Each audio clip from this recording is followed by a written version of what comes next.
Welcome to Edream distance education. അപ്പൊ നമ്മൾ ഇ-കൊമേഴ്സിലെ first ബ്ലോക്കിലെ രണ്ടാമത്തെ യൂണിറ്റ് ആയിട്ടുള്ള ബിസിനസ് മോഡൽസ് അല്ലെ, അതായത് ഇ-കൊമേഴ്സ് ബിസിനസ് മോഡൽസ്. അപ്പൊ നമുക്ക് അറിയണം എന്താണ് ബിസിനസ് മോഡൽസ് എന്നുള്ളത്. അപ്പൊ ബിസിനസ് മോഡൽസ് എന്ന് പറയുന്നത് നമ്മുടെ ബിസിനസ് പ്ലാൻ പോലെ തന്നെയാണ്. It's like A business plan, പക്ഷേ അതിനേക്കാളും ഒന്നും കൂടെ ഒരു വ്യാപകമായിട്ടുള്ള ഒരു കോൺസെപ്റ്റ് ആണ് ബിസിനസ് മോഡൽ എന്ന് പറയുന്നത്. ഇപ്പൊ ബിസിനസ് മോഡൽ എന്ന് പറയുമ്പോൾ എന്താണ്? It is the framework that explain how A company creates, delivers and capture value അല്ലെ. അതായത് ഒരു കമ്പനി എങ്ങനെ ക്രിയേറ്റ് ചെയ്യണം, അത് ഡെലിവർ ചെയ്യണം, അതേപോലെ തന്നെ എങ്ങനെ കസ്റ്റമേഴ്സിന്റെ ഇടയിൽ ഗുഡ്സിന് ഒരു വാല്യൂ ക്രിയേറ്റ് ചെയ്യണം, ഇതൊക്കെ തീരുമാനിക്കുന്ന ഒരു ഫ്രെയിംവർക്കാണ് ബിസിനസ് മോഡൽ എന്ന് പറയുന്നത്. അപ്പോൾ നമ്മുടെ ബിസിനസ് പ്ലാനിങ്ങിനേക്കാളും ഒന്നും കൂടി ഒരു വൈഡ് ആയിട്ടുള്ള ഒരു കോൺസെപ്റ്റ് ആണ് ഇവിടെ ഈ ബിസിനസ് മോഡലിൽ നമ്മൾ പ്രധാനമായിട്ടും വ്യക്തമാക്കുന്നത്, അല്ലെങ്കിൽ പ്രധാനമായിട്ടുള്ള ലക്ഷ്യം എന്താണെന്ന് ചോദിച്ചിട്ടുണ്ടെന്നുണ്ടെങ്കിൽ എന്തിനാണ് നമ്മൾ ബിസിനസ് ക്രിയേറ്റ് ചെയ്യുന്നത്, ബിസിനസ് ക്രിയേറ്റ് ചെയ്യാനുള്ള ഇതിന്റെ പിന്നിലുള്ള ആശയം എന്താണ് അല്ലെ. അതേപോലെ തന്നെ എങ്ങനെ നമുക്ക്, അതായത് ബിസിനസ് മോഡലിൽ നമ്മൾ വ്യക്തമാക്കേണ്ടത് എന്താണെന്ന് ചോദിച്ചിട്ടുണ്ടെങ്കിൽ നമ്മൾ എന്താണ് അവിടെ ബിസിനസ് ചെയ്യുന്നത്, അതായത് നമ്മുടെ പ്രോഡക്ട്സ് ആൻഡ് സർവീസസിൽ കോമ്പറ്റേറ്റീവ് എഡ്ജ് ആയിട്ടുള്ള എന്തെങ്കിലും ഉണ്ടോ. അപ്പൊ പ്രധാനമായിട്ടും നമ്മൾ ബിസിനസ് മോഡൽ ക്രിയേറ്റ് ചെയ്യുന്നത് എന്തിനു വേണ്ടിയിട്ടാണെന്ന് ചോദിച്ചിട്ടുണ്ടെങ്കിൽ കോമ്പറ്റീഷനെ ഫേസ് ചെയ്യാൻ വേണ്ടിയിട്ടും ഒരു ബിസിനസ്സിന് ദീർഘകാലം ആ ഒരു മാർക്കറ്റിൽ പിടിച്ചു നിൽക്കാൻ വേണ്ടിയിട്ടും പ്രോഫിറ്റ് മേക്ക് ചെയ്യാനും വേണ്ടിയിട്ടാണ് നമ്മൾ ബിസിനസ് മോഡൽ ക്രിയേറ്റ് ചെയ്യുന്നത്.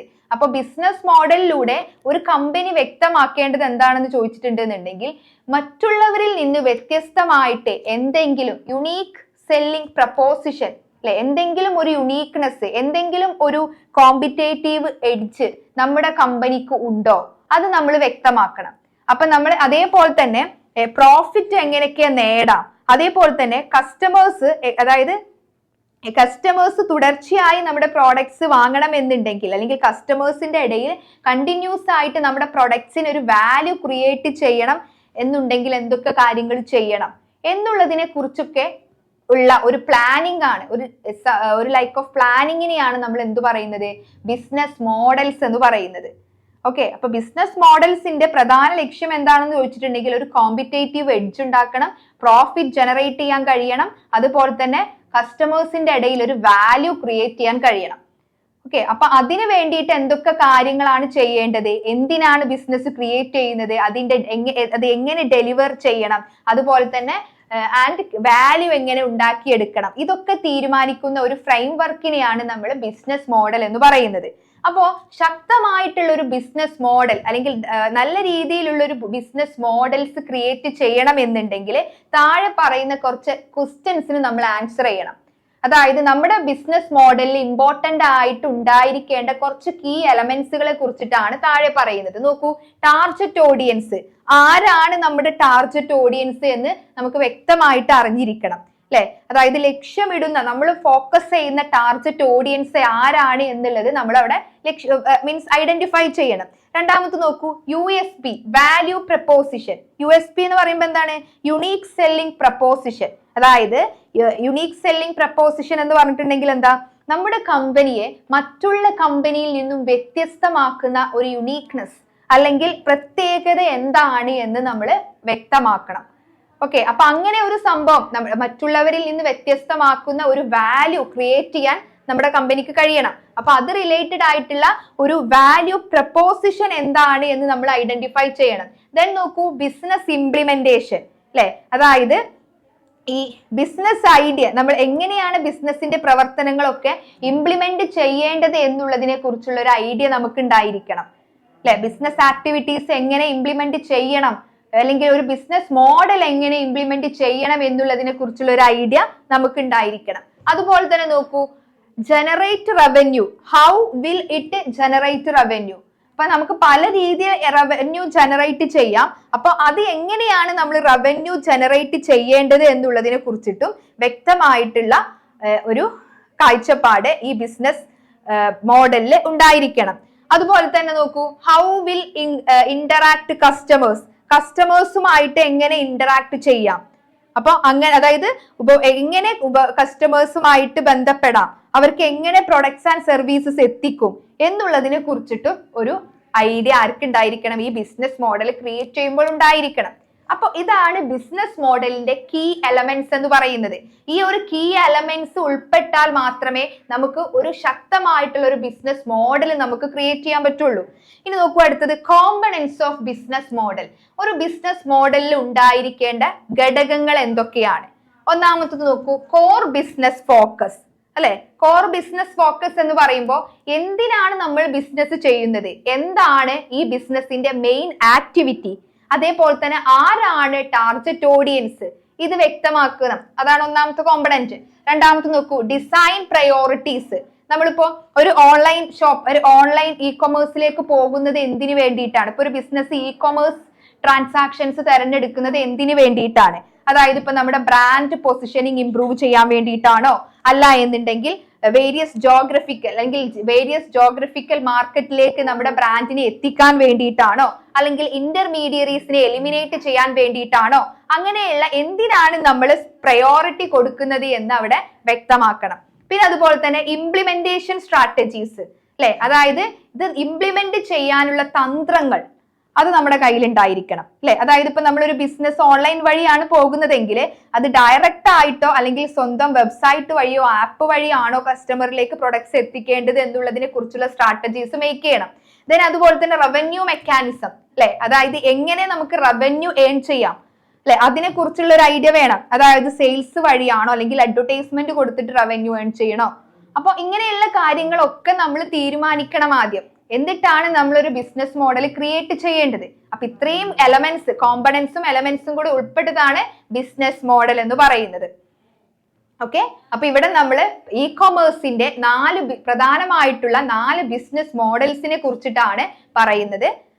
ഓക്കെ, അപ്പൊ ഇവിടെ നോക്കൂ, നമ്മള് key elements of business model. Business മോഡലിന്റെ കുറച്ച് കീ എലമെന്റ്സ് നമ്മൾ ഓൾറെഡി അത് ഡിസ്കസ് ചെയ്തതാണ്, എന്താണ് കീ എലമെന്റ്സ് എന്നുള്ളത്. അതിൽ ഫസ്റ്റ് പോയിന്റ് ആണ് ടു ഐഡന്റിഫൈ സ്പെസിഫിക് ഓഡിയൻസ്.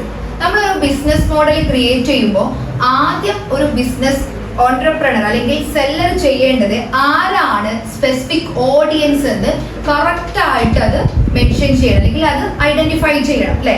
അതായത് ഇപ്പോ നമ്മളിപ്പോ ഒരു ബിസിനസ് മോഡൽ, ഒരു പവർഫുൾ ആയിട്ടുള്ള സ്ട്രോങ് ആയിട്ടുള്ള ബിസിനസ് മോഡൽ ക്രിയേറ്റ് ചെയ്യണമെന്നുണ്ടെങ്കിൽ അടിസ്ഥാനമായിട്ടുള്ള ഈ ഒരു കീ എലമെന്റ്സിലെ ഇമ്പോർട്ടന്റ് ആയിട്ടുള്ള ഒരു എലമെന്റ് ആണ് ടാർഗറ്റ് ഓഡിയൻസിനെ അല്ലെങ്കിൽ സ്പെസിഫിക് ഓഡിയൻസിനെ നമ്മൾ ഐഡന്റിഫൈ ചെയ്യാം.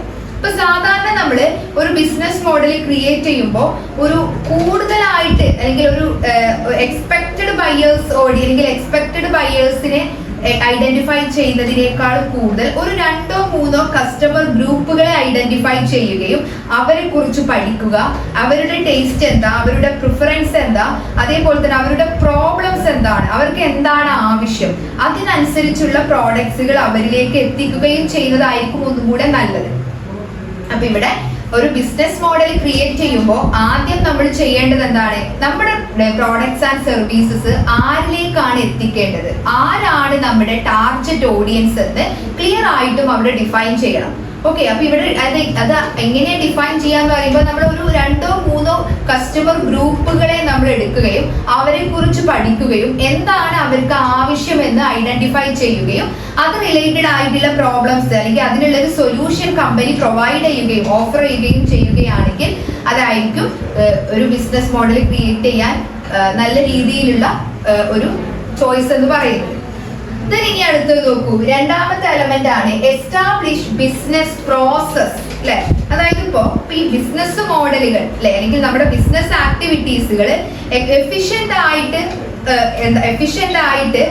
ചെയ്യണമെന്നുണ്ടെങ്കിൽ അല്ലെങ്കിൽ ബിസിനസ് മോഡലുകൾ എഫിഷ്യന്റ് ആവണമെന്നുണ്ടെങ്കിൽ അതിനാവശ്യമായിട്ട് നമ്മൾ എന്തൊക്കെ ആക്ടിവിറ്റികളാണ് ചെയ്യേണ്ടത് എന്ന് കറക്റ്റ് ആയിട്ട് നമ്മൾ മനസ്സിലാക്കിയിരിക്കണം. എന്തൊക്കെയാണ് ഒരു ബിസിനസ് മോഡൽ ഉണ്ടാക്കിയെടുക്കാൻ വേണ്ട ആക്ടിവിറ്റീസുകൾ എന്തൊക്കെയാണ്, ഒരു ബിസിനസ്സിലുള്ള കീ എലമെന്റ്സുകൾ, ഇമ്പോർട്ടന്റ് ആയിട്ടുള്ള ബിസിനസ് ആക്ടിവിറ്റികൾ എന്തൊക്കെയാണ് എന്ന് ഡിറ്റർമൈൻ ചെയ്യണം. അപ്പോ അതിനു വേണ്ടി നമ്മൾ എന്താ ചെയ്യേണ്ടത്, എന്താണ് ബിസിനസിന്റെ കോർ ആസ്പെക്ട്സ് അല്ലെങ്കിൽ ഇമ്പോർട്ടന്റ് ആയിട്ടുള്ള ആക്ടിവിറ്റി എന്താണ് എന്ന് ഐഡന്റിഫൈ ചെയ്യണം. അപ്പൊ മൂന്നാമത്തെ നോക്കൂ, റെക്കോർഡ് കീ ബിസിനസ് റിസോഴ്സസ്.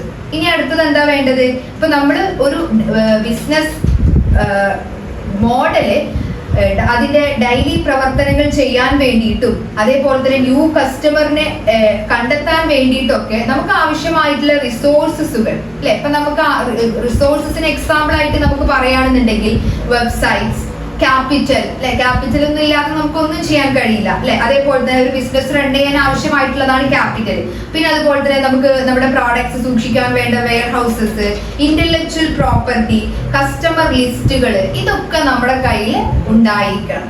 അപ്പോൾ ഇത് നമ്മുടെ ബിസിനസ് ചെയ്യാൻ ആവശ്യമായിട്ടുള്ള കീ റിസോഴ്സസുകൾ എന്തൊക്കെയാണെന്ന് ഐഡന്റിഫൈ ചെയ്യുകയും അത് നമ്മുടെ കയ്യിൽ റെക്കോർഡ് ചെയ്യുകയും ചെയ്യുന്നതാണ് ഇവിടെ പറയുന്നത്. ഇനി അടുത്ത് നോക്കൂ, develop A strong preferably A unique value preposition അല്ലെ. അതായത് നമ്മൾ പറഞ്ഞു USP, യുണീക് സെല്ലിംഗ് പ്രപ്പോസിഷൻ അല്ലെ. എന്താണ് അവിടെ പറയുന്നത്? നമ്മുടെ മറ്റു കോമ്പറ്റേറ്റീവ്സിൽ നിന്ന് വേറിട്ട് നിൽക്കുന്ന ഒരു യുണീക്നെസ് നമ്മുടെ കമ്പനിക്ക് ഉണ്ടെങ്കിൽ അല്ലെങ്കിൽ നമ്മൾ അത്തരത്തിലുള്ള ഒരു റവല്യൂഷണറി പ്രോഡക്റ്റ് അല്ലെങ്കിൽ സർവീസസ് നമ്മൾ ഉണ്ടാക്കിയെടുക്കണം അല്ലെ. ഒരു വിപ്ലവകരമായിട്ടുള്ള ഒരു പ്രോഡക്ട്സ് ആൻഡ് സർവീസസ് നമ്മൾ ഉണ്ടാക്കിയെടുക്കണം. അതായത് കസ്റ്റമേഴ്സിന്റെ ഇടയിൽ അല്ലെങ്കിൽ നമ്മുടെ ആ ഒരു സൊസൈറ്റിന്റെ ഒക്കെ ഇടയിൽ അല്ലെങ്കിൽ കോമ്പറ്റേറ്റീവ്സിന്റെ ഇടയിലൊക്കെ ഒരു കോമ്പറ്റേറ്റീവ് എഡ്ജ് ക്രിയേറ്റ് ചെയ്യുന്ന രീതിയിലുള്ള ഒരു USP, യുണീക് സെല്ലിംഗ് പ്രപ്പോസിഷൻ നമ്മൾ ക്രിയേറ്റ് ചെയ്യണം. അപ്പൊ അത് റിലേറ്റഡ് ആയിട്ടുള്ള സംഭവങ്ങൾ അല്ലെ. അതായത് ദീർഘകാലത്തേക്ക് നമ്മുടെ ബിസിനസ് ആ ഒരു മാർക്കറ്റിൽ നിലനിന്ന് പോവാൻ വേണ്ട യുണീക്നെസ്, യുണീക് സെല്ലിംഗ് പ്രപ്പോസിഷൻ അല്ലെങ്കിൽ യുണീക് വാല്യൂ പ്രപ്പോസിഷൻ നമ്മൾ ഡെവലപ്പ് ചെയ്യണം. ഇനി അടുത്ത് നോക്കൂ, ഡിറ്റർമൈൻ കീ ബിസിനസ് പാർട്ട്നേഴ്സ്.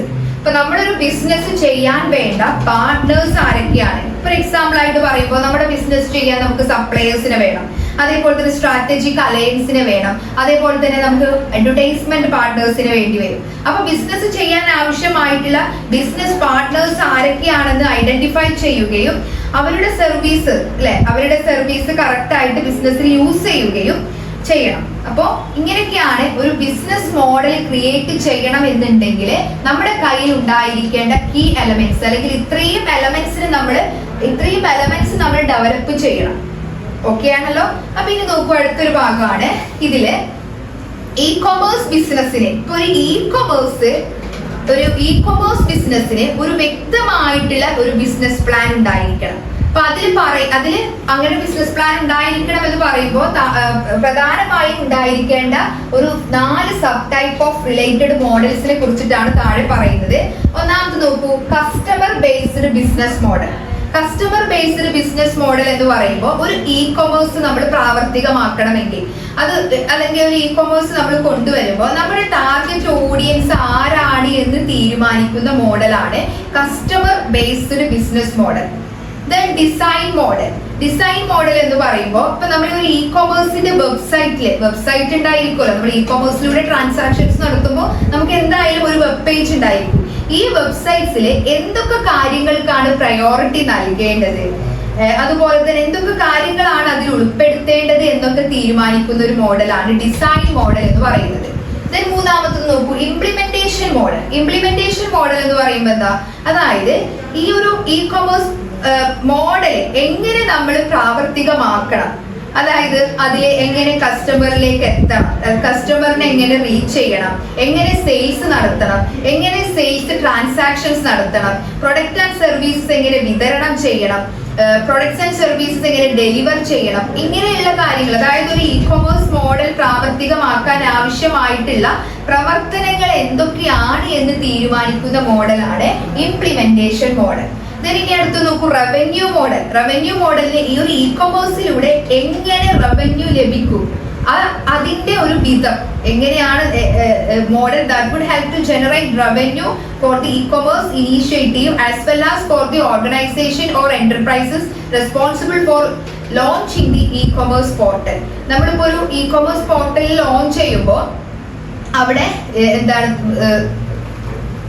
അവിടെ തീരുമാനമെടുക്കേണ്ട അടുത്ത ഒരു സ്റ്റേജ് ആണ് എങ്ങനെ റവന്യൂ മേക്ക് ചെയ്യാം, ഇ-കൊമേഴ്സ് സംരംഭത്തിലേക്ക് ഇ-കൊമേഴ്സിന് എങ്ങനെ വരുമാനം ലഭിക്കുന്ന വിധം അത് അവിടെ വ്യക്തമാക്കണം. അപ്പൊ അങ്ങനെ വ്യക്തമാക്കി തരുന്ന ഒരു മോഡലാണ് റവന്യൂ മോഡൽ എന്ന് പറയുന്നത്. ഓക്കെ, അപ്പൊ ഇത്രയും കാര്യങ്ങൾ നമ്മളൊരു ബിസിനസ് മോഡൽ ക്രിയേറ്റ് ചെയ്യുമ്പോൾ ശ്രദ്ധിക്കേണ്ടതുണ്ട്. ഓക്കെ, അപ്പോൾ ഈ ഒരു ചാപ്റ്ററിൽ നമ്മൾ ഓൾറെഡി പറഞ്ഞു കൊമേഴ്സിന്റെ മോഡലുകളെ കുറിച്ചിട്ട് അല്ലെ. അതായത് കൊമേഴ്സ് ബിസിനസ്സിൽ വ്യക്തമായിട്ടുള്ള ഒരു ബിസിനസ് മോഡൽ ഉണ്ടാക്കാൻ നമുക്ക് ആവശ്യമായിട്ടുള്ള ഒരു 4 സബ് ടൈപ്പ് ഓഫ് റിലേറ്റഡ് മോഡൽസിനെ കുറിച്ചിട്ട് നമ്മൾ ഓൾറെഡി ഡിസ്കസ് ചെയ്തിട്ടുണ്ടായിരുന്നു. അപ്പൊ ഇവിടെ നമ്മൾ സംസാരിക്കുന്നത് കൊമേഴ്സ് ബിസിനസ് മോഡലുകളെ കുറിച്ചിട്ടാണ്. ഇപ്പൊ നമ്മൾ ഫസ്റ്റത്തെ നമ്മൾ പറഞ്ഞു കസ്റ്റമർ ബേസ്ഡ് ബിസിനസ് മോഡൽ അല്ലെ. അതായത് ഇവിടെ നമ്മൾ ഓൾറെഡി പറഞ്ഞു എന്ത് കൊമേഴ്സ് എന്ന് പറയുമ്പോൾ എന്താണ്, അത് റൈറ്റ് ആയിട്ടുള്ള ഒരു കൊമേഴ്സ് ബിസിനസ് മോഡൽ ചൂസ് ചെയ്യുക എന്ന് പറയുന്നത് വളരെയധികം കോംപ്ലിക്കേറ്റഡ് ആണ്. അതായത് ഇപ്പൊ നമ്മളിപ്പോ ഒരു പുതുതായിട്ടുള്ള ഒരു പുതിയ പ്രോഡക്റ്റോ സർവീസസോ നമ്മൾ മാർക്കറ്റിലേക്ക് ലോഞ്ച് ചെയ്യുകയാണെന്നുണ്ടെങ്കിൽ കൊമേഴ്സ് വഴി ലോഞ്ച് ചെയ്യുകയാണെന്നുണ്ടെങ്കിൽ അവിടെ അത് വളരെയധികം ബുദ്ധിമുട്ടാണ്. അതായത് സ്റ്റാർട്ടിങ്ങിൽ ഒരു കൊമേഴ്സ് പ്രാവർത്തികമാക്കുക എന്ന് പറയുന്നത് വളരെയധികം ബുദ്ധിമുട്ടാണ്. അത് സക്സസ് ആവുക എന്നുള്ളത് നമുക്ക് കിട്ടിയിട്ടുള്ള എന്താണ് നമ്മുടെ ടാർഗറ്റ് ഓഡിയൻസിനെയും അതേപോലെ തന്നെ നമുക്ക് അവൈലബിൾ ആയിട്ടുള്ള റിസോഴ്സസിനെയും അതുപോലെ തന്നെ സെല്ലറിന്റെയും കസ്റ്റമറിന്റെയും കപ്പാസിറ്റിയെയൊക്കെ ബേസ് ചെയ്തിട്ടാണ് അത് സക്സസ്ഫുൾ ആവുക. അപ്പോൾ നോർമലി ഒരു കൊമേഴ്സ് അതും പുതുതായിട്ടുള്ള ഒരു പ്രോഡക്ട്സ് അല്ലെങ്കിൽ സർവീസസ് ഒക്കെ നമ്മൾ കൊമേഴ്സ് വഴി നടത്തുകയാണെന്നുണ്ടെങ്കിൽ അത് അതിന്റെ എന്താണ് കറക്റ്റ് ആയിട്ടുള്ള ഒരു ബിസിനസ് കൊമേഴ്സിന്റെ മോഡൽ ചൂസ് ചെയ്യുക എന്ന് പറയുന്നത് വളരെയധികം കോംപ്ലിക്കേറ്റഡ് ആണ്. അപ്പൊ നമ്മൾ ഇവിടെ ഇപ്പൊ ഡിസ്കസ് ചെയ്യാൻ പോകുന്നത് എന്താണ്, കൊമേഴ്സ് ബിസിനസ് മോഡലിന്റെ കസ്റ്റമർ ബേസ്ഡ് ആയിട്ടുള്ള, അതായത് ടാർഗറ്റ് ഓഡിയൻസിനെ അണ്ടർസ്റ്റാൻഡിങ് ചെയ്യുന്ന ബിസിനസ് മോഡൽസിനെ കുറിച്ചിട്ട് നമ്മൾ ഡിസ്കസ് ചെയ്തു. അപ്പൊ ടാർഗറ്റ് ഓഡിയൻസ് കസ്റ്റമർ മോഡലിനെയാണ് നമ്മൾ ഈ ഒരു ഭാഗത്ത് ഡിസ്കസ് ചെയ്തത്. അപ്പൊ നമുക്ക് ഓൾറെഡി അറിയാം ടാർഗറ്റ് കസ്റ്റമർ എന്ന് പറയുമ്പോൾ കൊമേഴ്സിന്റെ ടാർഗറ്റ് കസ്റ്റമേഴ്സ് എന്ന് പറയുമ്പോൾ നമ്മൾ ഫസ്റ്റ് യൂണിറ്റിൽ തന്നെ ടൈപ്സ് ഓഫ് കൊമേഴ്സ് കസ്റ്റമേഴ്സ് എന്ന് പറഞ്ഞിട്ട് നമ്മൾ ഓൾറെഡി ഡിസ്കസ് ചെയ്തിട്ടുള്ള ഒരു ഭാഗമായിരുന്നു അല്ലെ. ഏതൊക്കെയാണ് ടൈപ്സ് ഓഫ് കസ്റ്റമേഴ്സ് എന്ന് പറയുമ്പോൾ B2B, B2C, C2C and C2B അല്ലെ. B2B എന്ന് പറയുമ്പോൾ ആരാ, ബിസിനസ് ടു ബിസിനസ് അല്ലെ. അതായത് ഇവിടെ നമുക്ക് ബിസിനസ് ടു ബിസിനസ് എന്ന് പറയുമ്പോൾ commerce portal is one where the business is conducted between two business entities using this portal അല്ലെ. കൊമേഴ്സ് പോർട്ടൽ യൂസ് ചെയ്തിട്ട് 2 ബിസിനസ് എൻറ്റിറ്റികൾ തമ്മിൽ നടത്തുന്ന ട്രാൻസാക്ഷൻസിനെയാണ് ബിസിനസ് ടു ബിസിനസ് എന്ന് പറയുന്നത് അല്ലെ. അപ്പൊ ആ ഒരു പാർട്ടീസ് എന്ന് പറയുന്നത് മാനുഫാക്ചറർ ആവാം, ഹോൾസെയിലർ ആവാം ആൻഡ് റീറ്റെയിലർ ആവാം. ഓക്കെ, അപ്പൊ ഇവിടെ B2B ട്രാൻസാക്ഷൻ എന്ന് പറയുമ്പോൾ എങ്ങനെയാണ്, ഒരു 1 ബിസിനസ് എൻറ്റിറ്റി ഫോർ എക്സാമ്പിൾ ആയിട്ട് ഇവിടെ പറയുന്നത് നോക്കൂ, an automobile company purchases it's varied accessories from various suppliers അല്ലെ. ഒരു ഓട്ടോമൊബൈൽ കമ്പനി അവർക്ക് ആവശ്യമായിട്ടുള്ള ആക്സസറീസ് അല്ലെങ്കിൽ റോ മെറ്റീരിയൽസ് എവിടെ നിന്നായിരിക്കും, അത് റിലേറ്റഡ് ആയിട്ടുള്ള സപ്ലയേഴ്സിൽ നിന്നായിരിക്കും അവരത് വാങ്ങുക അല്ലെ. അപ്പൊ അത് വാങ്ങാൻ വേണ്ടിയിട്ട് അവർ വെബ്സൈറ്റുകളോ അല്ലെങ്കിൽ പോർട്ടലുകളോ ഒക്കെ യൂസ് ചെയ്തിട്ട് അവർ ഓർഡർ കൊടുക്കുന്നു. ഇപ്പൊ ഇവിടെ ടൊയോട്ടോ മോട്ടോഴ്സിനെ കുറിച്ചിട്ട് പറയുന്നുണ്ട്. അവർക്ക് അവരുടേതായിട്ടുള്ള ഒരു B2B വെബ് പോർട്ടലുകൾ ഉണ്ട്. അതായത് അവിടെ ബിസിനസ് പാർട്ട്നേഴ്സ് മാത്രം, ബിസിനസ് പാർട്ട്നേഴ്സ് എന്ന് പറയുമ്പോൾ ടൊയോട്ടയുടെ B2B പോർട്ടലിൽ അവരുടെ ഹോൾസെയിലേഴ്സും റീറ്റെയിലേഴ്സുമായിട്ടുള്ള ഡീലിങ്സ് മാത്രമേ ഉണ്ടായിരിക്കുള്ളൂ. ഡയറക്റ്റ് കസ്റ്റമേഴ്സിന് അല്ലെങ്കിൽ യഥാർത്ഥത്തിലുള്ള ഇൻഡിവിജ്വൽ ബയേഴ്സിനെ ഈ ഒരു പോർട്ടൽ യൂസ് ചെയ്തിട്ട് അവർക്ക് ഇത് വാങ്ങാൻ കഴിയില്ല. അപ്പൊ അതാണ്. അപ്പൊ ഈ അണ്ടർസ്റ്റാൻഡിങ് കസ്റ്റമർ മോഡൽ അല്ലെങ്കിൽ കസ്റ്റമർ ബേസ്ഡ് ബിസിനസ് മോഡലിലൂടെ എന്താ പറയുന്നത്, ആരാണ് നമ്മുടെ ടാർഗറ്റ് ഓഡിയൻസ് എന്ന് നമ്മൾ കറക്റ്റ് ആയിട്ട് സ്പെസിഫൈ ചെയ്യണം. അപ്പൊ അവിടെ നമുക്ക് പല ടൈപ്സ് ഓഫ് ഓഡിയൻസ്, പല ടൈപ്സ് ഓഫ് കൊമേഴ്സ് നമുക്ക് സ്റ്റാർട്ട് ചെയ്യാൻ പറ്റും. അത് B2B ആവണോ, B2C ആവണോ, C2C ആവണോ എന്നൊക്കെ ഉള്ളത് നമ്മുടെ ഇഷ്ടമാണ് അല്ലെ. ഇപ്പൊ ഇവിടെ B2B എന്ന് പറയുമ്പോൾ ഇത്രയേ ഉള്ളൂ, കൊമേഴ്സ് പോർട്ടലുകൾ, അതായത് 2 ബിസിനസ് എൻറ്റിറ്റികൾ തമ്മിൽ നടക്കുന്ന ട്രാൻസാക്ഷൻസിന് വേണ്ടിയിട്ട് നമ്മളൊരു പ്രത്യേകമായിട്ടുള്ള ഒരു കൊമേഴ്സ് പോർട്ടലുകൾ ഉണ്ടാക്കുക. അപ്പൊ അതുവഴി ട്രാൻസാക്ഷൻസ് നടത്തുന്നതിനെയാണ് B2B എന്ന് പറയുന്നത്. അതുപോലെ തന്നെ അടുത്തത് നോക്കൂ, B2C എന്ന് പറയുമ്പോൾ നമുക്കറിയാം ബിസിനസ് ടു കൺസ്യൂമർ അല്ലെ. ഇവിടെ എങ്ങനെയാണ്, business model of commerce is primarily for those business entities, retailers, wholesalers and manufacturers who want to sell their products directly to their consumers using online store. അതായത് ഇവിടെ മാനുഫാക്ചറർക്കോ ഹോൾസെയിലർക്കോ റീറ്റെയിലർക്കോ direct ആയിട്ട് അവരുടെ കസ്റ്റമേഴ്സിലേക്ക് സാധനങ്ങൾ online വഴി എത്തിക്കുന്നതിനെയാണ് B2C എന്ന് പറയുന്നത് അല്ലെ. അപ്പൊ ഇവിടെ എന്താണ് ഡയറക്റ്റ് ആയിട്ട് കസ്റ്റമറിലേക്ക് എന്താണ് ഓൺലൈനിലൂടെ സാധനങ്ങൾ എത്തിച്ചു കൊടുക്കുക. പിന്നെ അതുപോലെ തന്നെ നമ്മൾ പറഞ്ഞു കൺസ്യൂമർ ടു കൺസ്യൂമർ അല്ലെ, ഒരു ഇൻഡിവിജ്വൽ എന്ത് ചെയ്യുന്നു, അയാളുടെ പ്രൊഡക്ട്സോ അല്ലെങ്കിൽ സർവീസസോ മറ്റൊരാൾക്ക് സെൽ ചെയ്യുന്നു അല്ലെ. അപ്പൊ അവിടെ രണ്ട് ഇൻഡിവിജ്വൽസ്, രണ്ട് കസ്റ്റമേഴ്സ് തമ്മിലുള്ള സർവീസസ് ആണ് അവിടെ നടക്കുന്നത് അല്ലെ. OLX, eBay അല്ലെ, അങ്ങനെയുള്ള കുറച്ച് കാര്യങ്ങൾ നമ്മൾ ഡിസ്കസ് ചെയ്തിട്ടുണ്ടായിരുന്നു. പിന്നെ അതുപോലെ തന്നെ കൺസ്യൂമർ ടു ബിസിനസ് എന്ന് പറയുമ്പോൾ നമ്മൾ ഓൾറെഡി പറഞ്ഞു എന്ത്, കൺസ്യൂമർ ടു ബിസിനസ് സ്റ്റോർ എന്ന് പറയുന്നത് കൺസ്യൂമർ ബിസിനസ്സിന് വേണ്ടിയിട്ട് പ്രൊഡക്ട്സോ സർവീസസോ കൊടുക്കുന്നതിനെയാണ് കൺസ്യൂമർ ടു ബിസിനസ് മോഡൽ എന്ന് പറയുന്നത്. ഇവിടെ എങ്ങനെയാണ് ബിസിനസ് കസ്റ്റമേഴ്സിൽ നിന്ന് അവരുടെ ഫീഡ്ബാക്ക്, അവരുടെ നിർദ്ദേശങ്ങൾ, അവരുടെ റിവ്യൂസുകൾ എന്നിവ സ്വീകരിക്കുക അല്ലെ. അതേപോലെ തന്നെ അവർ എഴുതുന്ന കണ്ടന്റുകൾ, ഇപ്പൊ നമ്മളിപ്പം ഒരു ഫ്രീലാൻസ് പ്ലാറ്റ്ഫോം അല്ലെ, അതായത് ഈ അപ്വർക്ക് അതേപോലെ തന്നെ ഫീവർ പോലെയുള്ള പ്ലാറ്റ്ഫോമുകൾ വഴി ഇൻഡിവിജ്വൽസ് എന്ത് ചെയ്യുന്നു, അവരുടെ സർവീസസുകൾ വിൽക്കുന്നു, അവരുടെ കണ്ടന്റുകളോ എന്തെങ്കിലും അത് ബിസിനസ്സുമായി ബന്ധപ്പെട്ട കണ്ടന്റുകളും അതൊക്കെ വിൽക്കുന്നത്. അതേപോലെ തന്നെ ഇൻഫ്ലുവൻസർ മാർക്കറ്റിംഗ്, നമ്മളിപ്പോ ഇൻഡിവിജ്വൽസ് അല്ലെങ്കിൽ കസ്റ്റമേഴ്സ് അവരുടെ സോഷ്യൽ മീഡിയ യൂസ് ചെയ്തുകൊണ്ട് എന്ത് ചെയ്യാണ്, ഈ ബിസിനസിന്റെ പ്രോഡക്ട്സുകളെയൊക്കെ പ്രൊമോട്ട് ചെയ്യാം അല്ലെ, അതിലൂടെ കസ്റ്റമേഴ്സിനെ ഉണ്ടാക്കി കൊടുക്കുക. അപ്പൊ ഇങ്ങനെയുള്ള സർവീസസ് കസ്റ്റമറിൽ നിന്ന് വാങ്ങുന്നതിനെയാണ്, ബിസിനസ് കസ്റ്റമറിൽ നിന്ന് വാങ്ങുന്നതിനെയാണ് നമ്മൾ എന്ത് വിളിക്കുന്നത്, കൺസ്യൂമർ ടു ബിസിനസ് എന്ന് വിളിക്കുന്നത്. അപ്പോൾ ഇതിൽ ഏത് മോഡൽ വേണമെങ്കിലും കസ്റ്റമർ ഈ ഒരു 4 ടൈപ്പാണ് പ്രധാനമായിട്ടും കസ്റ്റമർ ബേസ്ഡ് ആയിട്ടുള്ള ബിസിനസ് മോഡൽ എന്ന് പറയുന്നത്. ഇതിൽ ഏത് കൊമേഴ്സ് മോഡൽ ആർക്ക് ചൂസ് ചെയ്യാവുന്നതാണ്, ഒരു വ്യക്തിക്ക് ചൂസ് ചെയ്യാവുന്നതാണ്. അപ്പൊ ആദ്യം നമ്മൾ നോക്കേണ്ടത് എന്താന്ന് വെച്ചിട്ടുണ്ടെങ്കിൽ ആരാണ് നമ്മുടെ ടാർഗറ്റ് ഓഡിയൻസ്, നമ്മൾ വിൽക്കുന്ന പ്രോഡക്ട്സ് ആൻഡ് സർവീസസ് ആർക്കാണ് വിൽക്കുന്നത്, അത് നമ്മൾ ആദ്യം ഐഡന്റിഫൈ ചെയ്യണം. അതിനെ ബേസ് ചെയ്തിട്ട് നമ്മൾ എന്ത് ചെയ്യുന്നു, കൊമേഴ്സിന്റെ ഒരു മോഡലിനെ നമ്മൾ അക്സെപ്റ്റ് ചെയ്യുന്നു. അപ്പൊ ഏതൊക്കെയാണ് ആ മോഡൽ എന്നുള്ളതിനെ കുറിച്ചിട്ടാണ് നമ്മൾ ഇവിടെ ഡിസ്കസ് ചെയ്തത്. അതുപോലെ തന്നെ അടുത്തത് നോക്കൂ, ഡിസൈൻ മോഡൽ അല്ലെ. ഡിസൈൻ മോഡൽ എന്ന് പറയുമ്പോൾ എന്താ, നമ്മൾ ഇൻഫർമേഷണൽ കമ്മ്യൂണിക്കേഷൻ ഡിസൈന്, അതായത് ഈ ഇൻഫർമേഷൻ, നമ്മുടെ പ്രൊഡക്റ്റോ നമ്മുടെ സർവീസസിനെ കുറിച്ചിട്ടുള്ള ഇൻഫർമേഷൻ കസ്റ്റമറിലേക്ക് എത്തിച്ചു കൊടുക്കണം അല്ലെ. നമ്മളിപ്പോ ഓൺലൈനിലൂടെ ഒരു ഗുഡ്സ് വിൽക്കുകയാണെന്നുണ്ടെങ്കിൽ അല്ലെങ്കിൽ സർവീസസ് കൊടുക്കുകയാണെന്നുണ്ടെങ്കിൽ ഇന്ന ഗുഡ്സ് ആൻഡ് സർവീസസ് നമ്മൾ ഇവിടെ ഉണ്ടാക്കിയിട്ടുണ്ട് എന്ന് കസ്റ്റമറിലേക്ക് അറിയിച്ചു കൊടുക്കണമല്ലോ. എങ്കിൽ മാത്രമേ അവർ എന്ത് ചെയ്യുന്നുള്ളൂ, ആ ഒരു പ്രൊഡക്റ്റിനെ കുറിച്ചിട്ട് അവർക്ക് അറിയുള്ളൂ. അറിഞ്ഞാൽ മാത്രമേ അവർ ആ പ്രൊഡക്റ്റ് വാങ്ങുകയുള്ളൂ. അപ്പൊ അതാണ് ഇവിടെ കൊമേഴ്സ് ഡിസൈൻ മോഡൽ എന്ന് പറയുന്നത്. അപ്പൊ ഈ ഒരു ഡിസൈൻ മോഡലിനെ അല്ലെങ്കിൽ ഈ ഒരു കമ്മ്യൂണിക്കേഷൻ ഇൻഫർമേഷൻ ഡിസൈനെ അടിസ്ഥാനമാക്കി നമ്മൾ ഇവിടെ കൊമേഴ്സിന്റെ 4 മോഡലുകൾ തന്നിട്ടുണ്ട്. ഇതിലെ എന്താണ് പ്രധാനപ്പെട്ട 4 മോഡലുകളാണ് ഇവിടെ ഡിസ്കസ് ചെയ്യുന്നത്. അതിൽ ഒന്നാമത്തെ മോഡലാണ് brand awareness and image building model. Brand awareness and image building model. ഇവിടെ എന്താ പറയുന്നത്, നമ്മളിപ്പോ വെബ്സൈറ്റുകൾ യൂസ് ചെയ്യുന്നു, കമ്പനികൾ എന്ത് ചെയ്യുന്നു, ഇതിലൂടെ വെബ്സൈറ്റുകൾ യൂസ് ചെയ്യുന്നു. എന്നിട്ട് ആ ഒരു കമ്പനിയെ കുറിച്ചിട്ടും അവർ വിൽക്കുന്ന പ്രോഡക്ട്സ് ആൻഡ് സർവീസസിനെ കുറിച്ചുള്ള ഇൻഫർമേഷൻ ആ വെബ്സൈറ്റിൽ പ്രൊവൈഡ് ചെയ്യുന്നു. അപ്പൊ കസ്റ്റമേഴ്സിന് എന്ത് ചെയ്യാൻ പറ്റും, ആ ഒരു പ്രൊഡക്റ്റ് അവർ ഇഷ്ടപ്പെട്ടാൽ, അവർക്ക് അത് വാങ്ങണം എന്ന് ഇൻട്രസ്റ്റ് ഉണ്ടെങ്കിൽ അവരെന്ത് ചെയ്യുന്നു, ഈ വെബ്സൈറ്റ് പോയി നോക്കുന്നു, അതിലുള്ള ഇൻഫർമേഷൻസ് അവർക്ക് യൂസ്ഫുൾ ആണ് അല്ലെ, അവർക്ക് ഡിസിഷൻസ് പെട്ടെന്ന് എടുക്കാൻ പറ്റും അല്ലെ. പിന്നെ അതുപോലെ തന്നെ അതായത് എല്ലാ കമ്പനികളും ഈ ഒരു ബ്രാൻഡ് അവയർനെസ് അല്ലെങ്കിൽ അവരുടെ ഇമേജ് ബിൽഡിംഗ് മോഡൽ എന്ന് പറയുമ്പോൾ കമ്പനികൾ അവരുടെ പ്രൊഡക്ട്സിനെ അല്ലെങ്കിൽ സർവീസസിനെ കുറിച്ചുള്ള ഇൻഫർമേഷൻ മാത്രമല്ല ചിലപ്പോൾ കൊടുക്കാറുള്ളത്. ഇപ്പൊ ഇവിടെ ഒരു എക്സാമ്പിൾ ആയിട്ട് പറയുന്നുണ്ട്, ഒരു as per the website of Ford അല്ലെ, ഫോർഡ് എന്ന് പറഞ്ഞ കമ്പനിയുടെ വെബ്സൈറ്റില് അവരുടെ അതൊരു ഓട്ടോമോട്ടീവ് ബ്രാൻഡാണ്. അപ്പൊ അത് അവരുടെ ബ്രാൻഡിന്റെ ഡീറ്റെയിൽസ് മാത്രമല്ല അവർ കൊടുക്കുന്നത്, ആ കമ്പനി ചെയ്യുന്ന മറ്റു പ്രവർത്തനങ്ങളൊക്കെ അതിന്റെ ഡീറ്റെയിൽസുകളൊക്കെ കൊടുക്കുന്നുണ്ട്.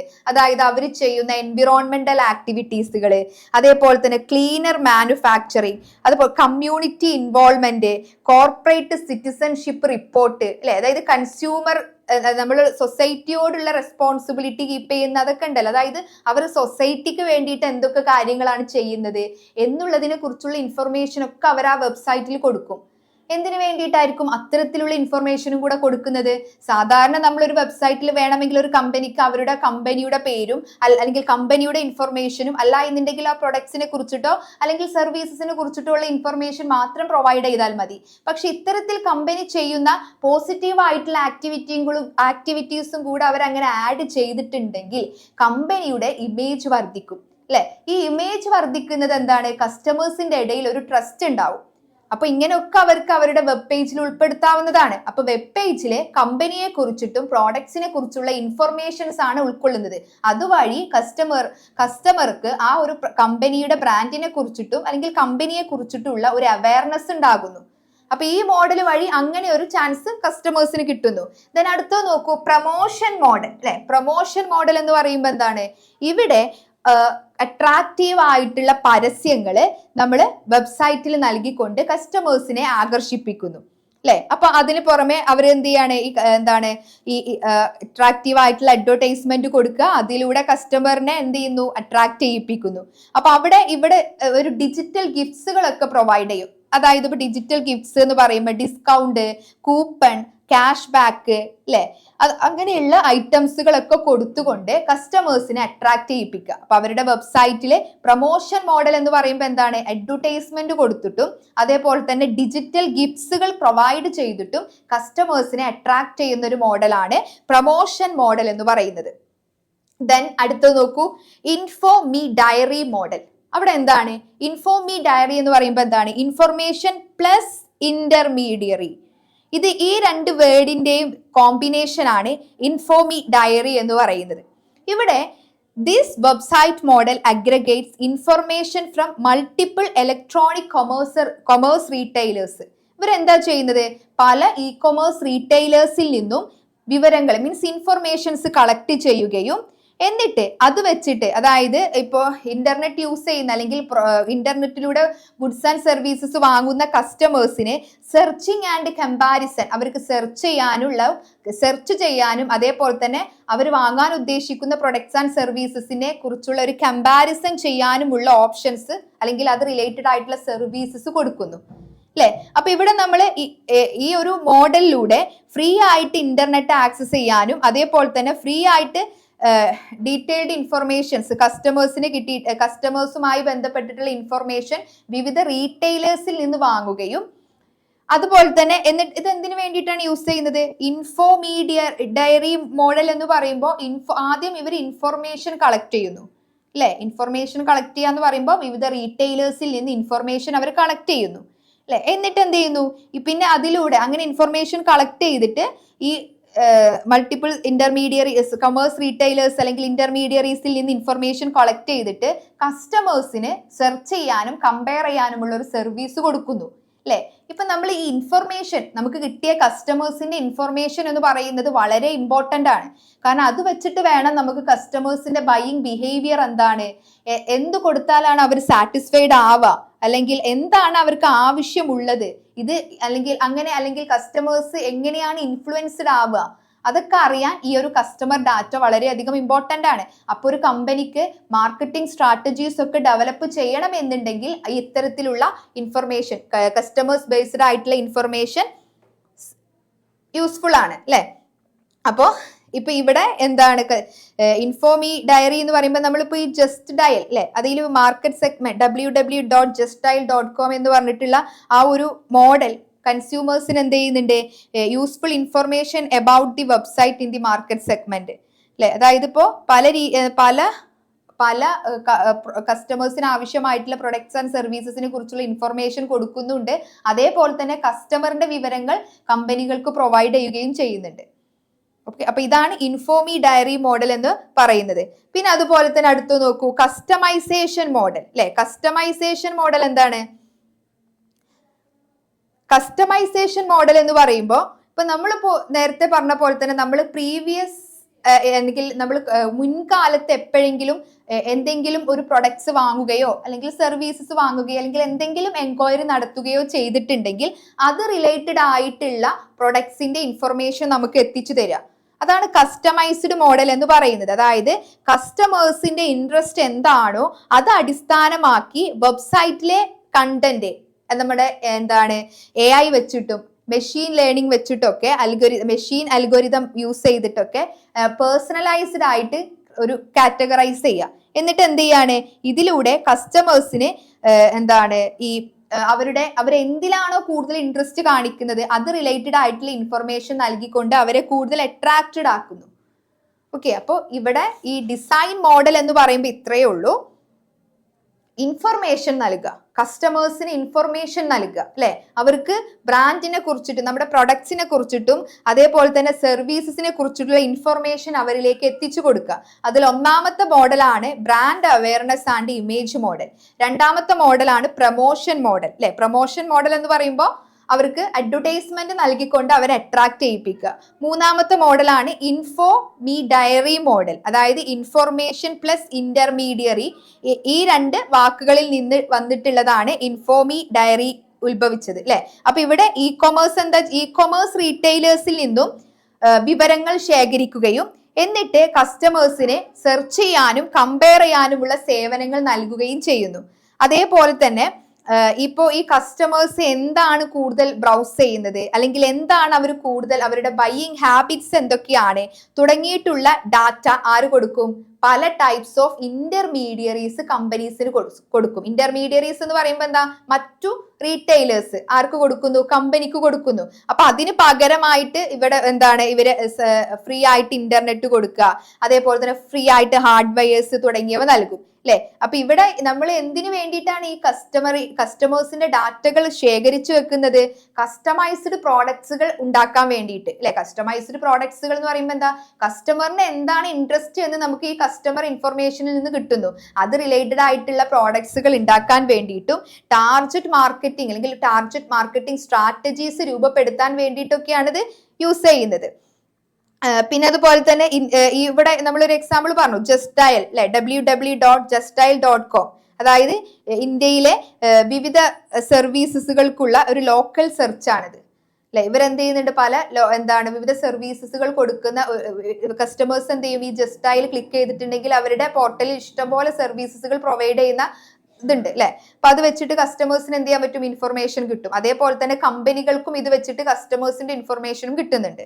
പിന്നെ നമ്മൾ നേരത്തെ പറഞ്ഞു കസ്റ്റമൈസേഷൻ മോഡൽ അല്ലെ, അതായത് കസ്റ്റമറിന്റെ ഇൻട്രസ്റ്റിനെ അടിസ്ഥാനമാക്കിയിട്ടുള്ള വെബ്സൈറ്റിന്റെ കണ്ടന്റുകൾ ഓരോരുത്തർക്കും കസ്റ്റമൈസ്ഡ് ആയിട്ട് AI ആൻഡ് ML അല്ലെങ്കിൽ എന്താണ് അൽഗോരിതംസ് ഒക്കെ യൂസ് ചെയ്തുകൊണ്ട് ക്രമീകരിക്കുന്നു അല്ലെ. അപ്പൊ ഇവിടെ നമുക്ക് ഒരു എന്താണ് ഇങ്ങനെ ചെയ്തിട്ടുണ്ടെങ്കിൽ ഒരു പേഴ്സണലൈസ്ഡ് ആയിട്ടുള്ള ഒരു എക്സ്പീരിയൻസ് കസ്റ്റമറിന് ഉണ്ടാകുന്നു. അതായത് ഓരോ കസ്റ്റമറും എന്താണ്, അവർക്ക് എന്താണ് ഇഷ്ടം എന്നുള്ളത് ഐഡന്റിഫൈ ചെയ്തിട്ട് അതിനനുസരിച്ച് എന്ത് ചെയ്യുന്നു, അവരുടെ പോർട്ടലിൽ കണ്ടന്റുകൾ മേക്ക് ചെയ്യുന്നു.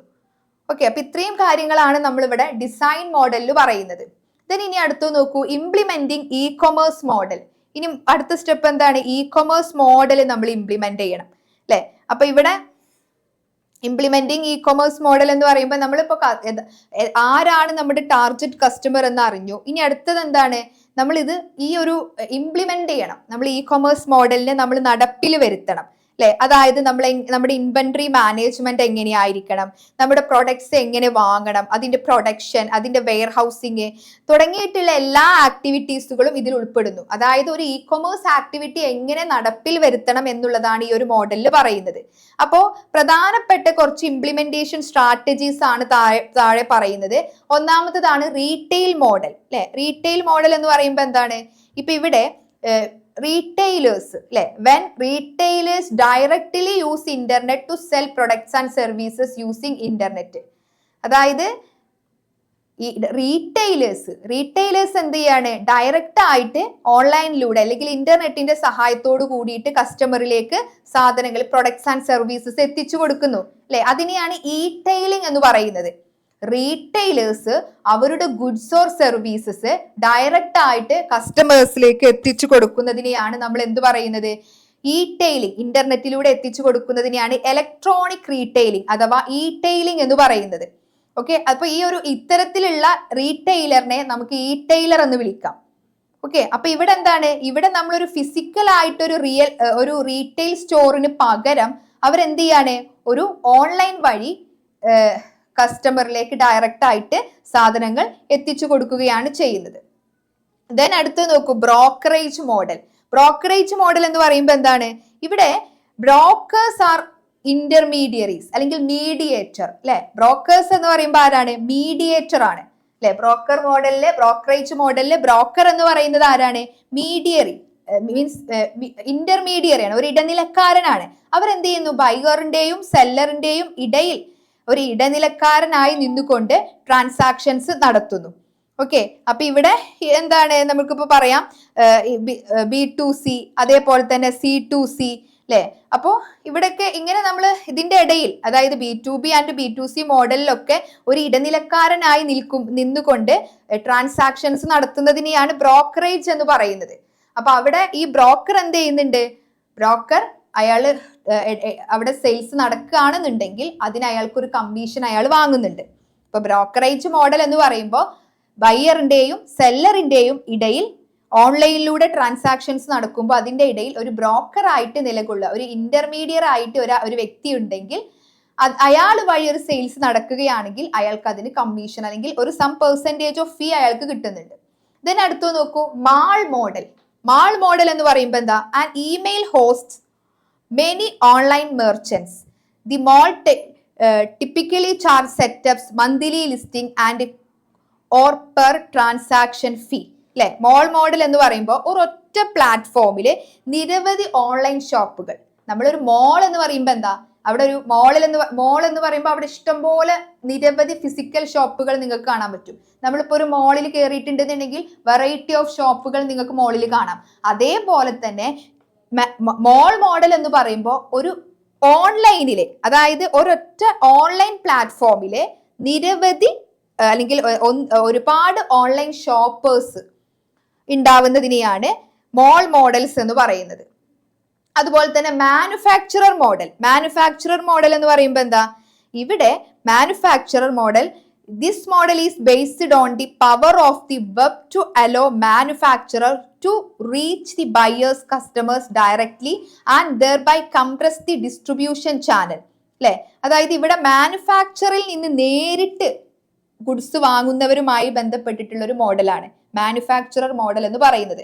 അപ്പൊ അവിടെ ഡിസ്ട്രിബ്യൂഷൻ ചാനൽ ഇല്ല, അതായത് ഹോൾസെയിലേഴ്സ് ആൻഡ് റീറ്റെയിലേഴ്സ് അടങ്ങുന്ന ഡിസ്ട്രിബ്യൂഷൻ ചാനൽ അവിടെ ഇല്ല. പകരം മാനുഫാക്ചറിൽ നിന്ന് നേരിട്ട് കസ്റ്റമർ ഗുഡ്സ് വാങ്ങുന്ന ഒരു ടൈപ്പ് ഓഫ് മോഡലാണ്. ഇതിനടുത്ത് നോക്കൂ, drop shipping model. Drop shipping model എന്ന് പറയുമ്പോൾ എന്താ? ഇവിടെ ബിസിനസ്സിന് സ്വന്തമായിട്ട് അല്ലെങ്കിൽ ബിസിനസ് സ്ഥാപനത്തിന് സ്വന്തമായിട്ട് ഒരു സ്റ്റോക്ക് ഇല്ല. ഇവിടെ അല്ലെങ്കിൽ കസ്റ്റമർ എന്താണോ ഓർഡർ ചെയ്യുന്നത് അത് ഈ സപ്ലയേഴ്സ് നേരിട്ട് ഡെലിവറി ചെയ്യുക, ഇത്രയേ ഉള്ളൂ. Drop shipping is probably the most popular form ആണ്. അതായത് ഇ കൊമേഴ്സിൽ ഇന്ന് നിലവിലുള്ള മോസ്റ്റ് പോപ്പുലർ ആയിട്ടുള്ള ഒരു ഫോം ആണ് എന്ത്? ഡ്രോപ്പ് ഷിപ്പിംഗ് മോഡൽ എന്ന് പറയുന്നത്. ഇവിടെ എന്ത് ചെയ്യുന്നത് വെച്ചാൽ സപ്ലയർ, വിതരണക്കാരൻ നേരിട്ട് എന്ത് ചെയ്യാണ്? കസ്റ്റമേഴ്സിലേക്ക് പ്രൊഡക്ട്സ് അയക്കുകയാണ്. അപ്പൊ അവിടെ ഈ ബിസിനസ് സ്ഥാപനത്തിന്, ഇത് ഉണ്ടാക്കുന്ന ഒരു ബിസിനസ് സ്ഥാപനത്തിന് എന്തില്ല? ഒരു സ്വന്തമായിട്ടൊരു സ്റ്റോക്ക് ഇല്ല. ഇവിടെ കസ്റ്റമർ എന്താണോ ഓർഡർ ചെയ്യുന്നത് ആ ഓർഡറിനനുസരിച്ച് സപ്ലയർ എന്ത് ചെയ്യുന്നു? കസ്റ്റമറിലേക്ക് നേരിട്ട് ഗുഡ്സ് അവിടെ എത്തിച്ചു കൊടുക്കുന്നു. അപ്പൊ ഇതെങ്ങനെയാണ് ഈ ഡ്രോപ്പ് ഷിപ്പിംഗ് മോഡലിലൂടെ എങ്ങനെയാണ് കസ്റ്റമറിന് സാധനങ്ങൾ കിട്ടുക അല്ലെങ്കിൽ ട്രാൻസാക്ഷൻസ് നടത്തുക എന്നുള്ളതിനെ കുറിച്ചിട്ടാണ് താഴെ പറയുന്നത്. ആദ്യം നമ്മൾ എന്താ ചെയ്യുന്നത് നോക്കൂ. ആദ്യം ഇവിടെ ഡ്രോപ്പ് ഷിപ്പിംഗ് മോഡലിൽ an online sale front could be open by a drop shipping company where a catalogue of products and services of different suppliers is displayed for the customers, product wise, category wise, price wise. ഇവിടെ ഒരു online platform ഉണ്ടാവും. അതായത് നമ്മുടെ drop shipping company എന്ത് ചെയ്യുന്നു? അവരുടെ online പ്ലാറ്റ്ഫോമിലെ ഒരുപാട് സപ്ലയേഴ്സിന്റെ ഗുഡ്സും അത് പ്രൊഡക്ട്സും അത് കസ്റ്റമർ വൈസും പ്രൊഡക്റ്റ് വൈസും കാറ്റഗറി വൈസും പ്രൈസ് വൈസും ഒക്കെ ഡിസ്പ്ലേ ചെയ്തു വെക്കും അല്ലെ. ഇപ്പൊ ഇവിടെ ഒരു എക്സാമ്പിൾ ആയിട്ട് പറയുന്നത്, in India we have A several drop shipping components like India mart, trade India and Bab store. ഇതൊക്കെ എന്താണ്? ഒരു ഡ്രോപ്പ് ഷിപ്പിംഗ് മോഡലാണ്.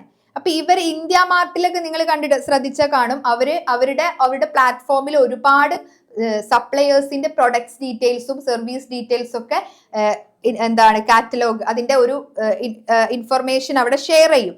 ഇത് നിന്നിട്ട് എന്ത് ചെയ്യുന്നു? എ സപ്ലയർ അല്ലെ or even retailer or manufacturer could collaborate with any of the existing drop shipping company to upload their own products on this online sale front, store front അല്ലെ. അതായത് റീറ്റെയിലറോ അല്ലെങ്കിൽ മാനുഫാക്ചററോ അവരുടെ പ്രോഡക്ട്സ് എന്ത് ചെയ്യും? ഈ നമ്മുടെ ഡ്രോപ്പ് ഷിപ്പിംഗ് മോഡലിലെ സ്റ്റോർ ഫ്രണ്ടിൽ അപ്ലോഡ് ചെയ്യും. അപ്പൊ ഒന്നുകൂടെ പറയാം, ഒരു online sale front, store front ഉണ്ടായിരിക്കും ഡ്രോപ്പ് ഷിപ്പിംഗ് കമ്പനിക്ക്. അവരതിൽ ഒരുപാട് സപ്ലയേഴ്സിന്റെ പ്രൊഡക്ട്സും സർവീസസും ഒക്കെ അവരതിൽ ഡിസ്പ്ലേ ചെയ്തു വെക്കും. അപ്പോൾ നമുക്കിപ്പോ ഇങ്ങനെ ഡ്രോപ്പ് ഷിപ്പിംഗ് കമ്പനി വഴി നമുക്കിപ്പോ ഒരു പ്രൊഡക്ട്സ് വിൽക്കണം എന്നുണ്ടെങ്കിൽ സപ്ലയറോ അല്ലെങ്കിൽ റീറ്റെയിലറോ ഹോൾസെയിലറോ എന്ത് ചെയ്യുന്നു, ഈ ഒരു ഡ്രോപ്പ് ഷിപ്പിംഗ് കമ്പനിയിലെ സെയിൽ ഫ്രണ്ടില് സ്റ്റോർ ഫ്രണ്ടിൽ എന്ത് ചെയ്യുന്നു, അവരുടെ പ്രൊഡക്ട്സും സർവീസസും അവരവിടെ ഡിസ്പ്ലേ ചെയ്ത് വെക്കും, പ്രൊഡക്ട്സിന്റെ ഡീറ്റെയിൽസ് അവർ കൊടുക്കും അല്ലെ. അപ്പൊ കസ്റ്റമർ എന്ത് ചെയ്യും, അത് കണ്ടിട്ട് അത് ഓൺലൈൻ വഴി ഓർഡർ കൊടുക്കും അല്ലെ. അപ്പൊ ഡ്രോപ്പ് ഷിപ്പിംഗ് കമ്പനി എന്ത് ചെയ്യുന്നു, കസ്റ്റമറിന്റെ കയ്യിൽ നിന്ന് ഡിജിറ്റൽ പേയ്മെന്റ് വഴി ക്യാഷ് സ്വീകരിക്കുകയും എന്നിട്ട് അവർക്ക് ആവശ്യമായിട്ടുള്ള അല്ലെങ്കിൽ ഡിജിറ്റൽ പേയ്മെന്റ്സ് ക്രെഡിറ്റ് കാർഡോ അല്ലെങ്കിൽ മറ്റു ഡിജിറ്റൽ പേയ്മെന്റ്സ് വഴി ക്യാഷ് സ്വീകരിക്കുന്നു. എന്നിട്ട് എന്ത് ചെയ്യുന്നു, these order details are passed to the supplier. എന്നിട്ട് ഈ ഡ്രോപ്പ് ഷിപ്പിംഗ് മോഡൽ അല്ലെങ്കിൽ ഡ്രോപ്പ് ഷിപ്പിംഗ് കമ്പനി ആ ഓർഡറിന്റെ ഡീറ്റെയിൽസ് സപ്ലയർക്ക് കൊടുക്കുന്നു. സപ്ലയർ എന്ത് ചെയ്യുന്നു, പാക്ക് ചെയ്യുന്നു, എന്നിട്ട് and ship the product directly to the customer. Okay, അപ്പൊ ഇങ്ങനെയാണ് ഡ്രോപ്പ് ഷിപ്പിംഗ് മോഡലില് ഒരു പ്രവർത്തനം നടക്കുന്നത്. അപ്പൊ ഡ്രോപ്പ് ഷിപ്പിംഗ് മോഡൽ എന്ന് പറയുമ്പോൾ ഒരു കോമൺ ആയിട്ട് എന്ന് എല്ലാവരും യൂസ് ചെയ്യുന്ന ഒരു പോപ്പുലർ ഫോം ആണ്. ഇവിടെ കസ്റ്റമർ എന്ത് ചെയ്യുന്നു, ഡയറക്റ്റ് ആയിട്ട് സപ്ലയറിന്റെ കയ്യിൽ നിന്ന് ഗുഡ്സ് ഡെലിവറി ചെയ്യുന്നു. അത് ഒരു ഡ്രോപ്പ് ഷിപ്പിംഗ് കമ്പനിയുടെ സഹായത്തോട് കൂടിയിട്ട് അല്ലെ. അതായത് ഡ്രോപ്പ് ഷിപ്പിംഗ് കമ്പനി ഒരു ഓൺലൈൻ സെയിൽ സ്റ്റോർ ഫ്രണ്ട് എന്ന് പറഞ്ഞിട്ട് അവിടെ അവർക്ക് ഒരു ഓൺലൈൻ സ്റ്റോർ ഫ്രണ്ട് ഉണ്ടായിരിക്കും. അതിലെന്ത് ചെയ്യുന്നു, വിവിധ സപ്ലയേഴ്സിന്റെ ഗുഡ്സ് ആൻഡ് ഡീറ്റെയിൽസ് അവർ അവിടെ ഡിസ്പ്ലേ ചെയ്ത് വെക്കും. ഏതെങ്കിലും ഒരു സപ്ലയർക്ക് അവരുടെ ഗുഡ്സ് ഈ ഒരു ഇന്ത്യ മാർട്ട് പോലെയുള്ള ഡ്രോപ്പ് ഷിപ്പിംഗ് കമ്പനിയിൽ വെക്കണം എന്നുണ്ടെങ്കിൽ അവർ അതിന്റെ ഡീറ്റെയിൽസ് കൊടുക്കുന്നു. അത് കണ്ടിട്ട് കസ്റ്റമർ അത് ഓർഡർ ചെയ്യുന്നു. അതിനുശേഷം എന്ത് ചെയ്യുന്നു, ഈ ഡ്രോപ്പ് ഷിപ്പിംഗ് കമ്പനി ഈ കസ്റ്റമേഴ്സിന്റെ ഓർഡർ ഡീറ്റെയിൽസ് ആർക്കും എത്തിച്ചു കൊടുക്കുന്നു, സപ്ലയർക്ക് കൊടുക്കുന്നു. സപ്ലയർ എന്ത് ചെയ്യുന്നു, ആ ഓർഡറിനനുസരിച്ച് ഡെലിവറി ചെയ്തു കൊടുക്കുന്നു. അപ്പൊ ഇങ്ങനെയാണ് ഡ്രോപ്പ് ഷിപ്പിംഗ് മോഡലിൽ ചെയ്യുന്നത്. ദെൻ അപ്പോ ഇവിടെ ആർക്കാണ് ഈ ഡ്രോപ്പ് ഷിപ്പിംഗ് മോഡൽ ഒന്നും കൂടി സ്യൂട്ടബിൾ ആവുക? ഇപ്പൊ നമ്മളിപ്പോ ചില ആൾക്കാരുടെ കയ്യില് ചില സെല്ലേഴ്സിന്റെ കയ്യിൽ അല്ലെങ്കിൽ സപ്ലയേഴ്സിന്റെ കയ്യിൽ നല്ല പ്രോഡക്ട്സും സർവീസസ് ഒക്കെ ഉണ്ടായിരിക്കും. പക്ഷെ അവർക്ക് സ്വന്തമായിട്ട് ഒരു ഇ-കൊമേഴ്സ് പോർട്ടൽ നിർമ്മിക്കാനുള്ള ക്യാഷ് ഇല്ലാതാവുമ്പോഴും അതേപോലെ തന്നെ അല്ല എങ്കിൽ അവർക്ക് ഒരു സ്വന്തമായിട്ട് ഫാക്ടറിയോ വെയർഹൗസോ ഒന്നും സ്ഥാപിക്കാൻ താല്പര്യമില്ലാത്ത ആൾക്കാരാണ് അവരെന്ത് ചെയ്യുന്നത്, ഇത്തരത്തിലുള്ള ഡ്രോപ്പ് ഷിപ്പിംഗ് കമ്പനിയിലേക്ക് സാധനങ്ങൾ കൊടുക്കുന്നത്. ഓക്കെ, ദെൻ അടുത്ത നോക്കൂ, wholesaling and warehousing model. Wholesaling and warehousing model ഇവിടെ എന്താ ചെയ്യുന്നത്, ഇവിടെ കമ്പനി സ്വന്തം അവരുടെ വെയർഹൗസിൽ സ്റ്റോക്ക് സൂക്ഷിച്ചു വെക്കുന്നു. എന്നിട്ട് അത് ഹോൾസെയിൽ ആൻഡ് റീറ്റെയിലേഴ്സ് വഴി ഡിസ്ട്രിബ്യൂട്ട് ചെയ്യുന്നു അല്ലെ. അതായത് എക്കണോമി ഓഫ് സ്കെയിൽ. ഇപ്പൊ നമ്മൾ പറയില്ലേ, ഇപ്പൊ വലിയ തോതിലുള്ള അല്ലെങ്കിൽ വലിയ രീതിയിലുള്ള പ്രൊഡക്ട്സുകളും സർവീസസുകളൊക്കെ വിൽക്കുന്ന ഒരു കമ്പനി അവർക്ക് സ്റ്റോറേജ് ചെയ്യാനുള്ള ഇൻവെസ്റ്റ്മെന്റും കാര്യങ്ങളൊന്നും ഇല്ല എന്നുണ്ടെങ്കിൽ, അവർക്കൊരു ഫിസിക്കൽ വെയർഹൗസുകളൊന്നും ഇല്ല എന്നുണ്ടെങ്കിൽ അവരെന്ത് ചെയ്യുന്നു, അതായത് വലിയ രീതിയിലുള്ള സെയിൽസ് നടത്തുന്ന കമ്പനികളാണ് എന്നുണ്ടെങ്കിൽ, especially since both retailers and consumers could approach such online store. അപ്പോൾ അങ്ങനെ അവരെന്ത് ചെയ്യുന്നു, ഇത്തരത്തിലുള്ള online warehousing and wholesaling online സ്റ്റോറുകളുമായിട്ട് അപ്രോച്ച് ചെയ്യുന്നു. അപ്പോൾ വലിയ തോതിലുള്ള ഓർഡർ നിയന്ത്രിക്കാനും അതേപോലെ തന്നെ ഒക്കെ അല്ലെങ്കിൽ വലിയ തോതിലുള്ള ഓർഡറുകൾ വരുമ്പോഴൊക്കെയാണ് നമ്മൾ ഇത്തരത്തിലുള്ള മോഡലുകൾ എടുക്കുന്നത്. ഇതിനടുത്ത് നോക്കൂ, private labelling and white labelling. എന്താണ് ഈ പ്രൈവറ്റ് ലാബലിംഗ് എന്ന് പറയുമ്പോൾ? പ്രൈവറ്റ് ലാബലിംഗ് എന്ന് പറയുമ്പോൾ ഇപ്പൊ നമ്മളൊരു പ്രോഡക്റ്റ് ഉണ്ടാക്കി, ആ ഒരു പ്രോഡക്റ്റ് നമ്മൾ പുതുതായിട്ട് തുടങ്ങിയിട്ടുള്ള ഒരു പ്രൊഡക്റ്റ് ആണെന്ന് വിചാരിച്ചോ, അത് നമുക്ക് ഓൾറെഡി നമ്മുടെ മാർക്കറ്റിൽ എസ്റ്റാബ്ലിഷ്ഡ് ആയിട്ടുള്ള ഒരു കമ്പനിയുടെ പ്രൊഡക്റ്റിന്റെ ലേബലിൽ നമുക്ക് വിൽക്കണം. ഇപ്പൊ പ്രൈവറ്റ് ലാബലിംഗ് എന്ന് പറയുമ്പോൾ മറ്റൊരാൾ നിർമ്മിച്ച പ്രോഡക്റ്റിന് സ്വന്തം ബ്രാൻഡ് നാമം കൊടുക്കുന്നതെങ്കിൽ ബ്രാൻഡ് ലാബലിംഗ് കൊടുക്കുന്നതിനെയാണ് പ്രൈവറ്റ് ലാബലിംഗ് എന്ന് പറയുന്നത് അല്ലെ. This another possibility of e-commerce online store where individuals, designers, cottage industries could seek reputed brand labels for their product അല്ലെ. അപ്പൊ അവർക്ക് എന്ത് ചെയ്യാൻ പറ്റും, ഈ എന്താണ് കമ്പനി ഇവിടെ വേറൊരാൾ നിർമ്മിച്ച പ്രോഡക്റ്റിന് എന്ത് ചെയ്യും, റെപ്യൂട്ടഡ് ആയിട്ടുള്ള ഒരു കമ്പനി ബ്രാൻഡ് കൊടുക്കുക. ഇതിനെയാണ് പ്രൈവറ്റ് ലാബലിംഗ് എന്ന് പറയുന്നത് അല്ലെ. അപ്പൊ ഈ ചെറിയ ബിസിനസ് അവരുടെ പ്രൊഡക്റ്റ് പ്രശസ്തമായിട്ടുള്ള ബ്രാൻഡുകളുടെ ലാബലിൽ വിൽക്കാനുള്ള അവസരം കൊടുക്കുക. അല്ലെ. ഇപ്പൊ നമ്മൾ ചെറിയ കമ്പനികളൊക്കെ ആണെന്നുണ്ടെങ്കിൽ അവരിപ്പോ അവരുടെ പേര് വെച്ചിട്ട് പ്രൊഡക്റ്റ് മാർക്കറ്റിൽ ഇറക്കുമ്പോൾ അത് ചിലപ്പോൾ അതിന് അത്രത്തോളം മാർക്കറ്റ് കിട്ടിയില്ല എന്ന് വരും അല്ലെ. അപ്പൊ അതിന് പകരം അവർ എന്ത് ചെയ്യുക, റെപ്യൂട്ടഡ് ആയിട്ടുള്ള കമ്പനികളുടെ പേര് വെച്ചിട്ട് അവർക്ക് എന്ത് ചെയ്യാൻ പറ്റും, ഈ പ്രൊഡക്റ്റ് മാർക്കറ്റിൽ ഇറക്കാൻ പറ്റും. അതാണ് പ്രൈവറ്റ് ലാബലിംഗ് എന്ന് പറയുന്നത്. ഓക്കെ, അപ്പൊ ഇവിടെ industries could seek to reputed brand labels for their products. പിന്നെ അതുപോലെ തന്നെ അടുത്ത് നോക്കൂ, ഇവിടെ ഇപ്പൊ ഇന്ത്യ മാർട്ട് അല്ലെ, ഇന്ത്യ മാർട്ട് നോക്കൂ. ഇന്ത്യ മാർട്ട് നമ്മൾ ഓൾറെഡി പറഞ്ഞു എന്താണെന്നുള്ളത് അല്ലെ. ഇപ്പൊ ഇന്ത്യ മാർട്ട് എന്ത് ചെയ്യുന്നുണ്ട്, ഈ ഒരു ഫെസിലിറ്റി പ്രൊവൈഡ് ചെയ്യുന്നുണ്ട്. അതായത് ഇപ്പോ ഏതെങ്കിലും herbal cosmetics, small and herbal cosmetic പ്രോഡക്ട്സിന്റെ മുകളിലൊക്കെ ഇന്ത്യ മാർട്ട് അവരുടെ ലേബൽ വെച്ചിട്ട് അത് മാർക്കറ്റിലേക്ക് ഇറക്കുന്നുണ്ട്. ഓക്കെ, അതേപോലെ തന്നെ വൈറ്റ് ലേബലിംഗ് എന്ന് പറയുമ്പോൾ നേരെ ഓപ്പോസിറ്റ് അല്ലെ, പ്രൈവറ്റ് ലേബലിംഗിന്റെ നേരെ ഓപ്പോസിറ്റ് ആണ് വൈറ്റ് ലേബലിംഗ് എന്ന് പറയുന്നത്. ഇവിടെ എന്താണ്, ഇവിടെ ഒരു എക്സിസ്റ്റിംഗ് ബ്രാൻഡ് എന്ത് ചെയ്യാണ്, could be repackaged and labelled and sold by another business entity.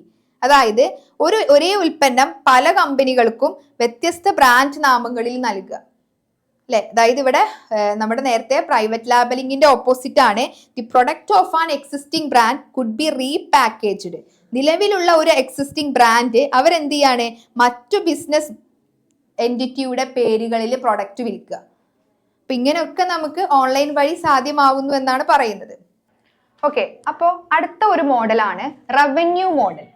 അപ്പോൾ റവന്യൂ മോഡൽ എന്ന് പറയുമ്പോൾ എന്താ, ഒരു ഇ കൊമേഴ്സ്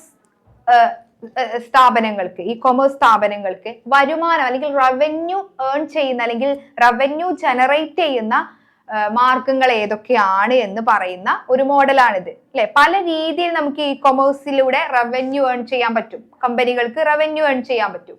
അതിൽ ഒന്നാമത്തതാണ് advertising revenue models. Advertising revenue models അതായത് ഇവിടെ എങ്ങനെയായിരിക്കും, ഇവിടെ കമ്പനികൾക്ക് കിട്ടുന്ന അടിസ്ഥാനപരമായിട്ടുള്ള റവന്യൂ എന്ന് പറയുന്നത് അഡ്വർടൈസ്മെന്റിലൂടെയാണ് അല്ലെ. അപ്പൊ ഇവിടെ നമുക്കറിയാം ഈ ഓൺലൈൻ വെബ്സൈറ്റുകളിലൂടെയും അതേപോലെ തന്നെ ആപ്പുകളിലൊക്കെ നമ്മൾ എന്ത് ചെയ്യുന്നു, അഡ്വർടൈസ്മെന്റുകൾ കൊടുത്ത് അതുവഴി നമുക്ക് റവന്യൂ ഏൺ ചെയ്യാൻ പറ്റും അല്ലെ. അതായത് ഇപ്പൊ ഇവിടെ banner ads, display ads, video ads, sponsored content തുടങ്ങിയവയൊക്കെ യൂസ് ചെയ്തുകൊണ്ട് നമുക്ക് അതുവഴി നമുക്ക് റവന്യൂ ഏൺ ചെയ്യാൻ പറ്റും അല്ലെ. അപ്പൊ ഇവിടെ ഈ ഒരു വലിയ രീതിയിലുള്ള വ്യൂവേഴ്സ് ഉണ്ടാവണ രീതിയിൽ എവിടെയാണോ വലിയ രീതിയിലുള്ള വ്യൂവേഴ്സ് ഉള്ളത് അവിടെ മാത്രമേ നമ്മൾ ഇത്തരത്തിലുള്ള അഡ്വർടൈസ്മെന്റ് യൂസ് ചെയ്താൽ കൂടുതൽ എഫക്റ്റീവ് ആവുകയുള്ളൂ. ഫോർ എക്സാമ്പിൾ ആയിട്ട് പറയുകയാണെങ്കിൽ ഗൂഗിള്, യൂട്യൂബ്, ഫേസ്ബുക്ക് ഇവിടെയൊക്കെ എന്താണ് വലിയ രീതിയിലുള്ള വ്യൂവേഴ്സ് ഉണ്ട് അല്ലെ. അപ്പൊ അവിടെയൊക്കെ നമ്മൾ ഒന്നും കൂടി അഡ്വർടൈസ്മെന്റ് കൊടുത്തിട്ടുണ്ടെങ്കിൽ അവിടെ എഫക്റ്റീവ് ആയിട്ട് കൂടുതൽ ആൾക്കാരിലേക്ക് അത് എത്തും. അപ്പൊ അതുവഴി എന്ത് ചെയ്യാം, റവന്യൂ ഏൺ ചെയ്യാം. അപ്പൊ അഡ്വർടൈസ്മെന്റ് വഴി അഡ്വർടൈസ്മെന്റ് കൊടുത്തുകൊണ്ട് ഇ കൊമേഴ്സിലൂടെ ബിസിനസിന് എന്ത് ചെയ്യാൻ പറ്റും, റവന്യൂ ഏൺ ചെയ്യാവുന്നതാണ്. അതായത് മറ്റു പ്രോഡക്ട്സ് ആൻഡ് സർവീസസിന്റെ പരസ്യങ്ങൾ ഓൺലൈൻ സ്റ്റോറുകളിൽ പ്രദർശിപ്പിച്ചുകൊണ്ട് വരുമാനം നേടുന്ന ഒരു മോഡലാണ് അഡ്വർടൈസിംഗ് റവന്യൂ മോഡൽ എന്ന് പറയുന്നത്. രണ്ടാമത്തത് നോക്കൂ, അഫിലിയേറ്റ് റവന്യൂ മോഡൽ അല്ലെ. അഫിലിയേറ്റ് റവന്യൂ മോഡൽ എന്ന് പറയുമ്പോൾ എന്താ, ഇത് വെരി പോപ്പുലർ ആയിട്ടുള്ള ഒരു വേരിയേഷൻ ആണ് അല്ലെ. അതായത് ഇത് ഇ കൊമേഴ്സിലൂടെ എങ്ങനെയാണ് അഫിലിയേറ്റ് റവന്യൂ മോഡൽ എന്ന് പറയുമ്പോൾ എന്താ, ഇവിടെ ഈ എക്സാമ്പിൾ ആയിട്ട് പറയുകയാണെന്നുണ്ടെങ്കിൽ ഈ പേ ഫോർ പെർഫോമൻസ് എന്ന് പറഞ്ഞിട്ടുള്ള ഒരു കൺസെപ്റ്റിന്റെ ബേസിലാണ് ഈ അഫിലിയേറ്റ് റവന്യൂ മോഡല് പ്രവർത്തിക്കുന്നത്. അതായത് സെല്ലേഴ്സ് എന്ത് ചെയ്യുന്നു, അവരുടെ പ്രോഡക്ട്സ് അല്ലെ ആഡ് ഈ അഫിലിയേറ്റഡ് എന്ന് പറയുമ്പോൾ എന്താ, മറ്റു വെബ്സൈറ്റുകളിലെ മറ്റു പങ്കാളികൾ അല്ലെങ്കിൽ മറ്റു പാർട്ട്ണർ വെബ്സൈറ്റുകളിൽ അഡ്വർടൈസ് ചെയ്യുന്നു അല്ലെ. മറ്റു അതർ പാർട്ട്നേഴ്സിൽ നിന്ന് അവരുടെ വെബ്സൈറ്റ് വഴി അഡ്വർടൈസ്മെന്റ് കൊടുക്കും, പ്രദർശിപ്പിക്കുന്നു അല്ലെ. അപ്പൊ ഇവിടെ നമ്മൾ എന്ത് ചെയ്യുന്നു, അവരുടെ കസ്റ്റമേഴ്സ്, ആ പാർട്ട്നേഴ്സിന്റെ കസ്റ്റമേഴ്സ് അത് ലിങ്ക് ക്ലിക്ക് ചെയ്തിട്ടുണ്ടെങ്കിൽ അല്ലെങ്കിൽ അഫിലിയേറ്റ്സ് എന്ന് പറയുമ്പോൾ ആരാണ്, ഈ പാർട്ട്നേഴ്സ് ആണ്. അതായത് പങ്കാളി വെബ്സൈറ്റ്, പാർട്ട്ണർ വെബ്സൈറ്റ് ആണ്. ഈ പാർട്ട്ണർ വെബ്സൈറ്റിലാണ് നമ്മൾ എന്ത് ചെയ്യുന്നത്, ആഡ് കൊടുക്കുന്നത്. അപ്പൊ ഈ പാർട്ട്ണർ വെബ്സൈറ്റ് വഴി ഏതെങ്കിലും ഒരു കസ്റ്റമർ ആ ലിങ്ക് ക്ലിക്ക് ചെയ്തിട്ട് അവിടുന്ന് ഒരു പ്രൊഡക്റ്റ് വാങ്ങുകയാണ് എന്നുണ്ടെങ്കിൽ എന്ത് ചെയ്യുന്നു, അവിടെ ആ അഫിലിയേറ്റഡ് പാർട്ട്ണർക്ക് ഒരു ടൈപ്പ് ഓഫ് കമ്മീഷൻ കിട്ടും അല്ലെ. ഇപ്പൊ ഇവിടെ ആമസോൺ അസോസിയേറ്റ്സ് ഉണ്ട്, ഫ്ലിപ്കാർട്ട് അഫിലിയേറ്റ് ഉണ്ട്. ഇപ്പൊ ഇവിടെ ഇത്രയേ ഉള്ളൂ പറയുന്നത്. അഫിലിയേറ്റ് എന്ന് പറയുമ്പോൾ എന്താണ്, it is very popular revenue model it is based on pay for performance concept അല്ലെ. അതായത് സെല്ലർ എന്ത് ചെയ്യുന്നു, put advertisement of their products as links on website of their partners അല്ലെ. പാർട്ട്നേഴ്സിന്റെ വെബ്സൈറ്റിലെ സെല്ലർ അവരുടെ പ്രൊഡക്ട്സിന്റെ ലിങ്ക് അഡ്വർടൈസ് ചെയ്യുന്നു. അപ്പൊ കസ്റ്റമേഴ്സ് ഈ പാർട്ട്ണർ വെബ്സൈറ്റിൽ പോയി ക്ലിക്ക് ചെയ്ത് ആ ഒരു പ്രോഡക്റ്റ് വാങ്ങിയിട്ടുണ്ടെങ്കിൽ അപ്പോഴാണ് ഈ അഫിലിയേറ്റ്സ് അഥവാ അതർ പാർട്ട്നേഴ്സിന് കമ്മീഷൻ കിട്ടുക. അപ്പൊ അതും എന്താണ്, ഒരു റവന്യൂ മോഡലാണ്. അപ്പൊ ഈ അഫിലിയേറ്റ്സ് റവന്യൂ മോഡൽ എന്ന് പറയുമ്പോൾ അഫിലിയേറ്റ്സിന് ഇങ്ങനെ സെല്ലറിന്റെ മറ്റു പ്രൊഡക്ട്സുകളുടെ ലിങ്കുകൾ അവരുടെ വെബ്സൈറ്റിൽ കൊടുത്തുകൊണ്ട് അതിനനുസരിച്ച് സെയിൽസ് കൂടുന്നതിനനുസരിച്ച് അവർക്ക് എന്താ ചെയ്യാം, റവന്യൂ മേക്ക് ചെയ്യാവുന്നതാണ്. ദെൻ നോക്കൂ, സബ്സ്ക്രിപ്ഷൻ റവന്യൂ മോഡൽ. ഇപ്പൊ നമുക്ക് പോപ്പുലർ ആയിട്ടുള്ള ഒരു മോഡലാണ് അല്ലെ. നമുക്കിപ്പോ ആമസോൺ അതേപോലെ തന്നെ നെറ്റ്ഫ്ലിക്സ് പോലെയുള്ള പ്ലാറ്റ്ഫോമുകൾ ഉണ്ടായിരിക്കും. അവരെന്താ ചെയ്യുന്നത്, അവരാദ്യം നമുക്ക് ഫ്രീ ആയിട്ട് കുറച്ച് അവരുടെ സർവീസ് തരും അല്ലെ. എന്നിട്ട് അതിന്റെ പ്രീമിയം സർവീസസ് കിട്ടാൻ വേണ്ടിയിട്ട് ആ ഒരു പോർട്ടൽ നമുക്ക് എന്ത് ചെയ്യണം, സബ്സ്ക്രൈബ് ചെയ്യണം. സബ്സ്ക്രൈബ് ചെയ്ത് കഴിഞ്ഞിട്ടുണ്ടെങ്കിൽ നമ്മൾ അവരുടെ കസ്റ്റമർ അല്ലെങ്കിൽ മെമ്പർ ആയി മാറും അല്ലെ. അങ്ങനെ മെമ്പർ ആവുമ്പോൾ സബ്സ്ക്രൈബ് ചെയ്യണം എന്നുണ്ടെങ്കിൽ നമ്മുടെ കയ്യിൽ നിന്ന് അവരെന്ത് ചെയ്യുന്നുണ്ട്, ഒരു സം പെർസെന്റേജ് ഓഫ് ഫീസ്, ഒരു ചാർജ് അവർ നമ്മുടെ കയ്യിൽ നിന്ന് ഈടാക്കുന്നുണ്ട്. ഇപ്പൊ ആമസോൺ ആണെന്നുണ്ടെങ്കിലും ഹോട്ട്സ്റ്റാർ ആണെന്നുണ്ടെങ്കിലും ഒക്കെ എന്ത് ചെയ്യുന്നുണ്ട്, അവരാദ്യം എന്ത് ചെയ്യുന്നു, ഒരു മാസത്തേക്കോ 2 മാസത്തേക്കോ അവരുടെ സർവീസ് അവർ തരുന്നു. അതിനുശേഷം അത് ഉപയോഗിക്കണം എന്നുണ്ടെങ്കിൽ നമ്മുടെ കയ്യിൽ നിന്ന് അവരൊരു ചാർജ് ഈടാക്കും. അതാണ്. അങ്ങനെ നമുക്ക് സബ്സ്ക്രിപ്ഷനിലൂടെ നമുക്ക് എന്ത് ചെയ്യാൻ പറ്റും, റവന്യൂ മേക്ക് ചെയ്യാവുന്നതാണ്. അതേപോലെ തന്നെ നോക്കൂ, അടുത്തത് ട്രാൻസാക്ഷൻ ഫീ റവന്യൂ മേക്കിംഗ് അല്ലെ. അവിടെ എന്താണ്, അതായത് ട്രാൻസാക്ഷൻസ് നടത്തിയിട്ട് നമുക്ക് റവന്യൂ മേക്ക് ചെയ്യാം. അതെങ്ങനെയാണ്, ഇപ്പൊ ഓൺലൈൻ പ്ലാറ്റ്ഫോം വഴി നമ്മൾ എന്ത് ചെയ്യുന്നു, ബൈ ചെയ്യുകയോ സെല് ചെയ്യുകയോ ചെയ്യുമ്പോൾ ഒരു ഫീസ് ഈടാക്കും. അപ്പൊ ഈ ഫീസ് എന്ന് പറയുമ്പോൾ എങ്ങനെയാ വെച്ചാൽ, ഇപ്പൊ നമ്മൾ OLX അതേപോലെ തന്നെ Paytm പേയ്മെന്റ്സ്, പേപാല്, ഇതിലൂടെയൊക്കെ നമ്മൾ എന്ത് ചെയ്യാണ്, ട്രാൻസാക്ഷൻസ് നടത്തുമ്പോൾ അതിലെ ഒരു ഫീസ് എന്ന് പറയുമ്പോൾ ചിലപ്പോൾ ഒരു ഫിക്സ്ഡ് ആയിട്ടുള്ള എമൗണ്ട് ആവാം. അല്ല എന്നുണ്ടെങ്കിൽ നമ്മൾ വാങ്ങുന്ന ട്രാൻസാക്ഷൻ നടത്തുന്നതിന്റെ പ്രൈസിൽ നിന്ന് അതിന്റെ ഒരു ശതമാനം അങ്ങനെയൊക്കെ ആവാം ഫീസ് എന്ന് പറയുന്നത്. അപ്പൊ ട്രാൻസാക്ഷന്റെ ബേസ് ചെയ്തിട്ട്, അതായത് ഇവിടെ നമ്മൾ ഫ്രീ, അതായത് users and certain e-commerce sites such as OLX, eBay who charge a transaction fee from its users അല്ലെ. ഇത്തരത്തിലുള്ള ഓൺലൈൻ ആയിട്ടുള്ള പ്ലാറ്റ്ഫോമുകൾ യൂസ് ചെയ്യുന്നതിന് ഒരു ട്രാൻസാക്ഷൻ ഫീ അവർ എടുക്കും. അപ്പൊ പല പ്ലാറ്റ്ഫോമുകളും ഇങ്ങനെ ഒരു ട്രാൻസാക്ഷൻ ഫീ, ബൈ ചെയ്യാനും സെല് ചെയ്യാനും ഒരു ട്രാൻസാക്ഷൻ ഫീ അവർ ഈടാക്കുന്നുണ്ട്. അങ്ങനെ റവന്യൂ ഏൺ ചെയ്യാവുന്നതാണ്. ദെൻ അടുത്തത് നോക്കൂ, sales revenue model. Sales revenue model എന്ന് പറയുമ്പോൾ എന്താ, അതായത് നമുക്ക് ബേസിക് ആയിട്ട് നമ്മൾ എന്ത് ചെയ്യുന്നു, അതായത് ഹോൾസെയിലറോ റീറ്റെയിലറോ എന്ത് ചെയ്യുന്നു, അവരുടെ പ്രോഡക്ട്സ് ഓൺലൈൻ വഴി വിറ്റ് ക്യാഷ് ഉണ്ടാക്കാം.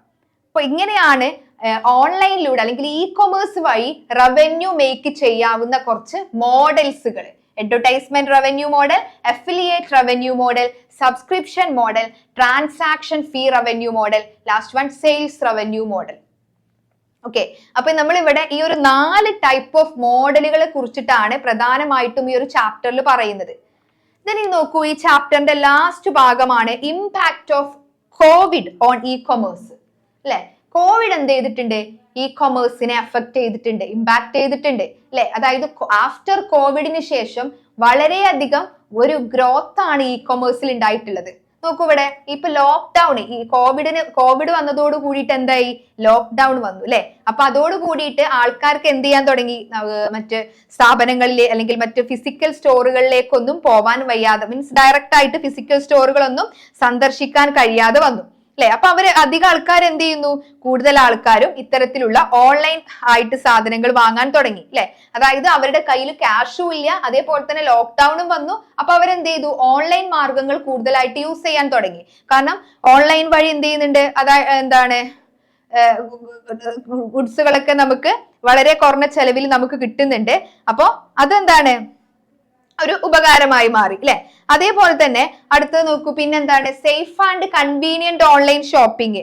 പിന്നീട് അവർക്ക് മനസ്സിലായി എന്ത്, ഈ ഓൺലൈൻ ഷോപ്പിംഗ് എന്ന് പറയുമ്പോൾ വളരെയധികം സേഫ് ആയിട്ടും കൺവീനിയന്റും ആയിട്ടും വീട്ടിലിരുന്ന് തന്നെ അവർക്ക് ആവശ്യമായിട്ടുള്ള സാധനങ്ങൾക്ക് ഓർഡർ ചെയ്യാനുമുള്ള ഒരു സംവിധാനം ആയതുകൊണ്ട് തന്നെ അവർ കൂടുതലായിട്ടും കോവിഡിന് ശേഷം ഓൺലൈൻ ഷോപ്പിങ്ങിനെ കൂടുതലായിട്ടും ഡിപ്പെൻഡ് ചെയ്തിട്ടുണ്ടായിരുന്നു.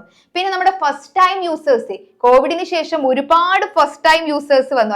അതായത് ആദ്യമായിട്ട് ഓൺലൈൻ വഴി ഷോപ്പിംഗ് നടത്തുന്ന ആൾക്കാർ എന്ത് ചെയ്യുക, മീൻസ് അതായത് ഇതുവരെ അവർ ഓൺലൈൻ വഴി ഷോപ്പിംഗ് നടത്തിയിട്ടുണ്ടായിരുന്നില്ല. ആഫ്റ്റർ കോവിഡിന് ശേഷം ഫസ്റ്റ് ടൈം യൂസേഴ്സ്, അതായത് മുമ്പ് ഓൺലൈൻ ഷോപ്പിംഗ് ചെയ്യാത്തവർ പോലും എന്ത് ചെയ്തു, ഓൺലൈൻ പോർട്ടൽസ് വഴി സാധനങ്ങൾ വാങ്ങാൻ തുടങ്ങി. അപ്പോൾ അതിനനുസരിച്ച് അപ്പൊ ഇങ്ങനെ ഫസ്റ്റ് ടൈം ഒക്കെ ഈ ഓൺലൈനിലൂടെ ഷോപ്പിംഗ് നടത്തുന്നവർക്കായി പല പോർട്ടലുകളും എന്ത് ചെയ്തിട്ടുണ്ട്, അവർക്ക് മാസീവ് ആയിട്ടുള്ള ഡിസ്കൗണ്ട് ആൻഡ് ഓഫേഴ്സുകൾ നൽകാൻ തുടങ്ങി അല്ലെ. അപ്പൊ അതിൽ കൂടുതൽ കസ്റ്റമേഴ്സ് അട്രാക്റ്റഡ് ആയിട്ടുണ്ടായിരുന്നു. പിന്നെ അതുപോലെ തന്നെ ഈ എസെൻഷ്യൽ കമ്മോഡിറ്റീസ്, അതായത് സാധാരണ നമ്മൾ യൂസ് ചെയ്യുന്ന എസെൻഷ്യൽ കമ്മോഡിറ്റീസ് മുതൽ ബ്രാൻഡഡ് ആയിട്ടുള്ള മോഡൽസ് വരെ കോവിഡിന് ശേഷം ആളുകൾ ഓൺലൈനിൽ നിന്ന് വാങ്ങാൻ തുടങ്ങി. അപ്പോൾ ഈ ഫിസിക്കൽ ഷോപ്പിന്റെ അല്ലെങ്കിൽ സൂപ്പർ മാർക്കറ്റ്സ്, മാളുകൾ, ഇതിന്റെയൊക്കെ ഇമ്പോർട്ടൻസ് കുറയുകയും ഓൺലൈൻ മാർക്കറ്റ് പ്ലേസുകൾ ഒന്നും കൂടെ ശക്തിപ്പെടുകയും ചെയ്തിട്ടുള്ള ഒരു സീസൺ ആയിരുന്നു കോവിഡ് എന്ന് പറഞ്ഞിട്ടുണ്ടെങ്കിൽ. അപ്പൊ ഇവിടെ ആഫ്റ്റർ ദി കോവിഡിന് ശേഷം എന്ത് ചെയ്തിട്ടുണ്ട്, ഒരുപാട് ഡിജിറ്റലൈസ്ഡ് ഇ-കൊമേഴ്സ് സെക്ടറിൽ ഒരുപാട് ഡിജിറ്റൈസേഷൻ വന്നിട്ടുണ്ട് അല്ലെ. അതായത് ഒരുപാട് എല്ലാ രീതിയിലും ഡിജിറ്റലൈസ്ഡ് ആയി മാറി. എല്ലാവരും ഇ-കൊമേഴ്സ് ആക്ടിവിറ്റീസിൽ കൂടുതൽ എൻഗേജ്ഡ് ആവാൻ തുടങ്ങി. അവർക്ക് ഒന്നും കൂടി അട്രാക്റ്റഡ് ആയി മാറാൻ തുടങ്ങി. അവർക്ക് അതിന്റെ ഒരു ഇ-കൊമേഴ്സിന്റെ ഒരു അഡ്വാൻറ്റേജ് മനസ്സിലാക്കിയിട്ട് കൂടുതൽ ആൾക്കാരും അതിലേക്ക് വരാൻ തുടങ്ങി. അപ്പോൾ ആഫ്റ്റർ കോവിഡിന് ശേഷം കൂടുതൽ ഇ-കൊമേഴ്സിന്റെ പല ആക്ടിവിറ്റീസിൽ കൂടുതൽ ഇമ്പാക്ട് കോവിഡിന് വരുത്താൻ സാധിച്ചിട്ടുണ്ട്. ഓക്കെ, അപ്പൊ ഈ ഒരു ചാപ്റ്ററിൽ നമ്മൾ പഠിച്ചത് ഓൾറെഡി പറഞ്ഞു. ഇതിൽ 4 ബിസിനസ് മോഡലുകളെ കുറിച്ചിട്ടാണ് ഇമ്പോർട്ടന്റ് ആയിട്ട് പറയുന്നത് അല്ലെ. ബിസിനസ് മോഡൽ എന്താണെന്ന് നമുക്കറിയാം. അതായത് ടാർഗറ്റ് കസ്റ്റമർ മോഡൽ, ആരാണ് ബിസിനസിന്റെ ടാർഗറ്റ് ഓഡിയൻസ്, അതിനെ ബേസ് ചെയ്തിട്ടുള്ള മോഡൽ. അതേപോലെ തന്നെ ഡിസൈൻ മോഡൽ അല്ലെ, അതുപോലെ തന്നെ implementation model and last one revenue model. ഈ 4 മോഡലുകളെ കുറിച്ചിട്ടാണ് ഈ ഒരു ചാപ്റ്ററിൽ പറയുന്നത്.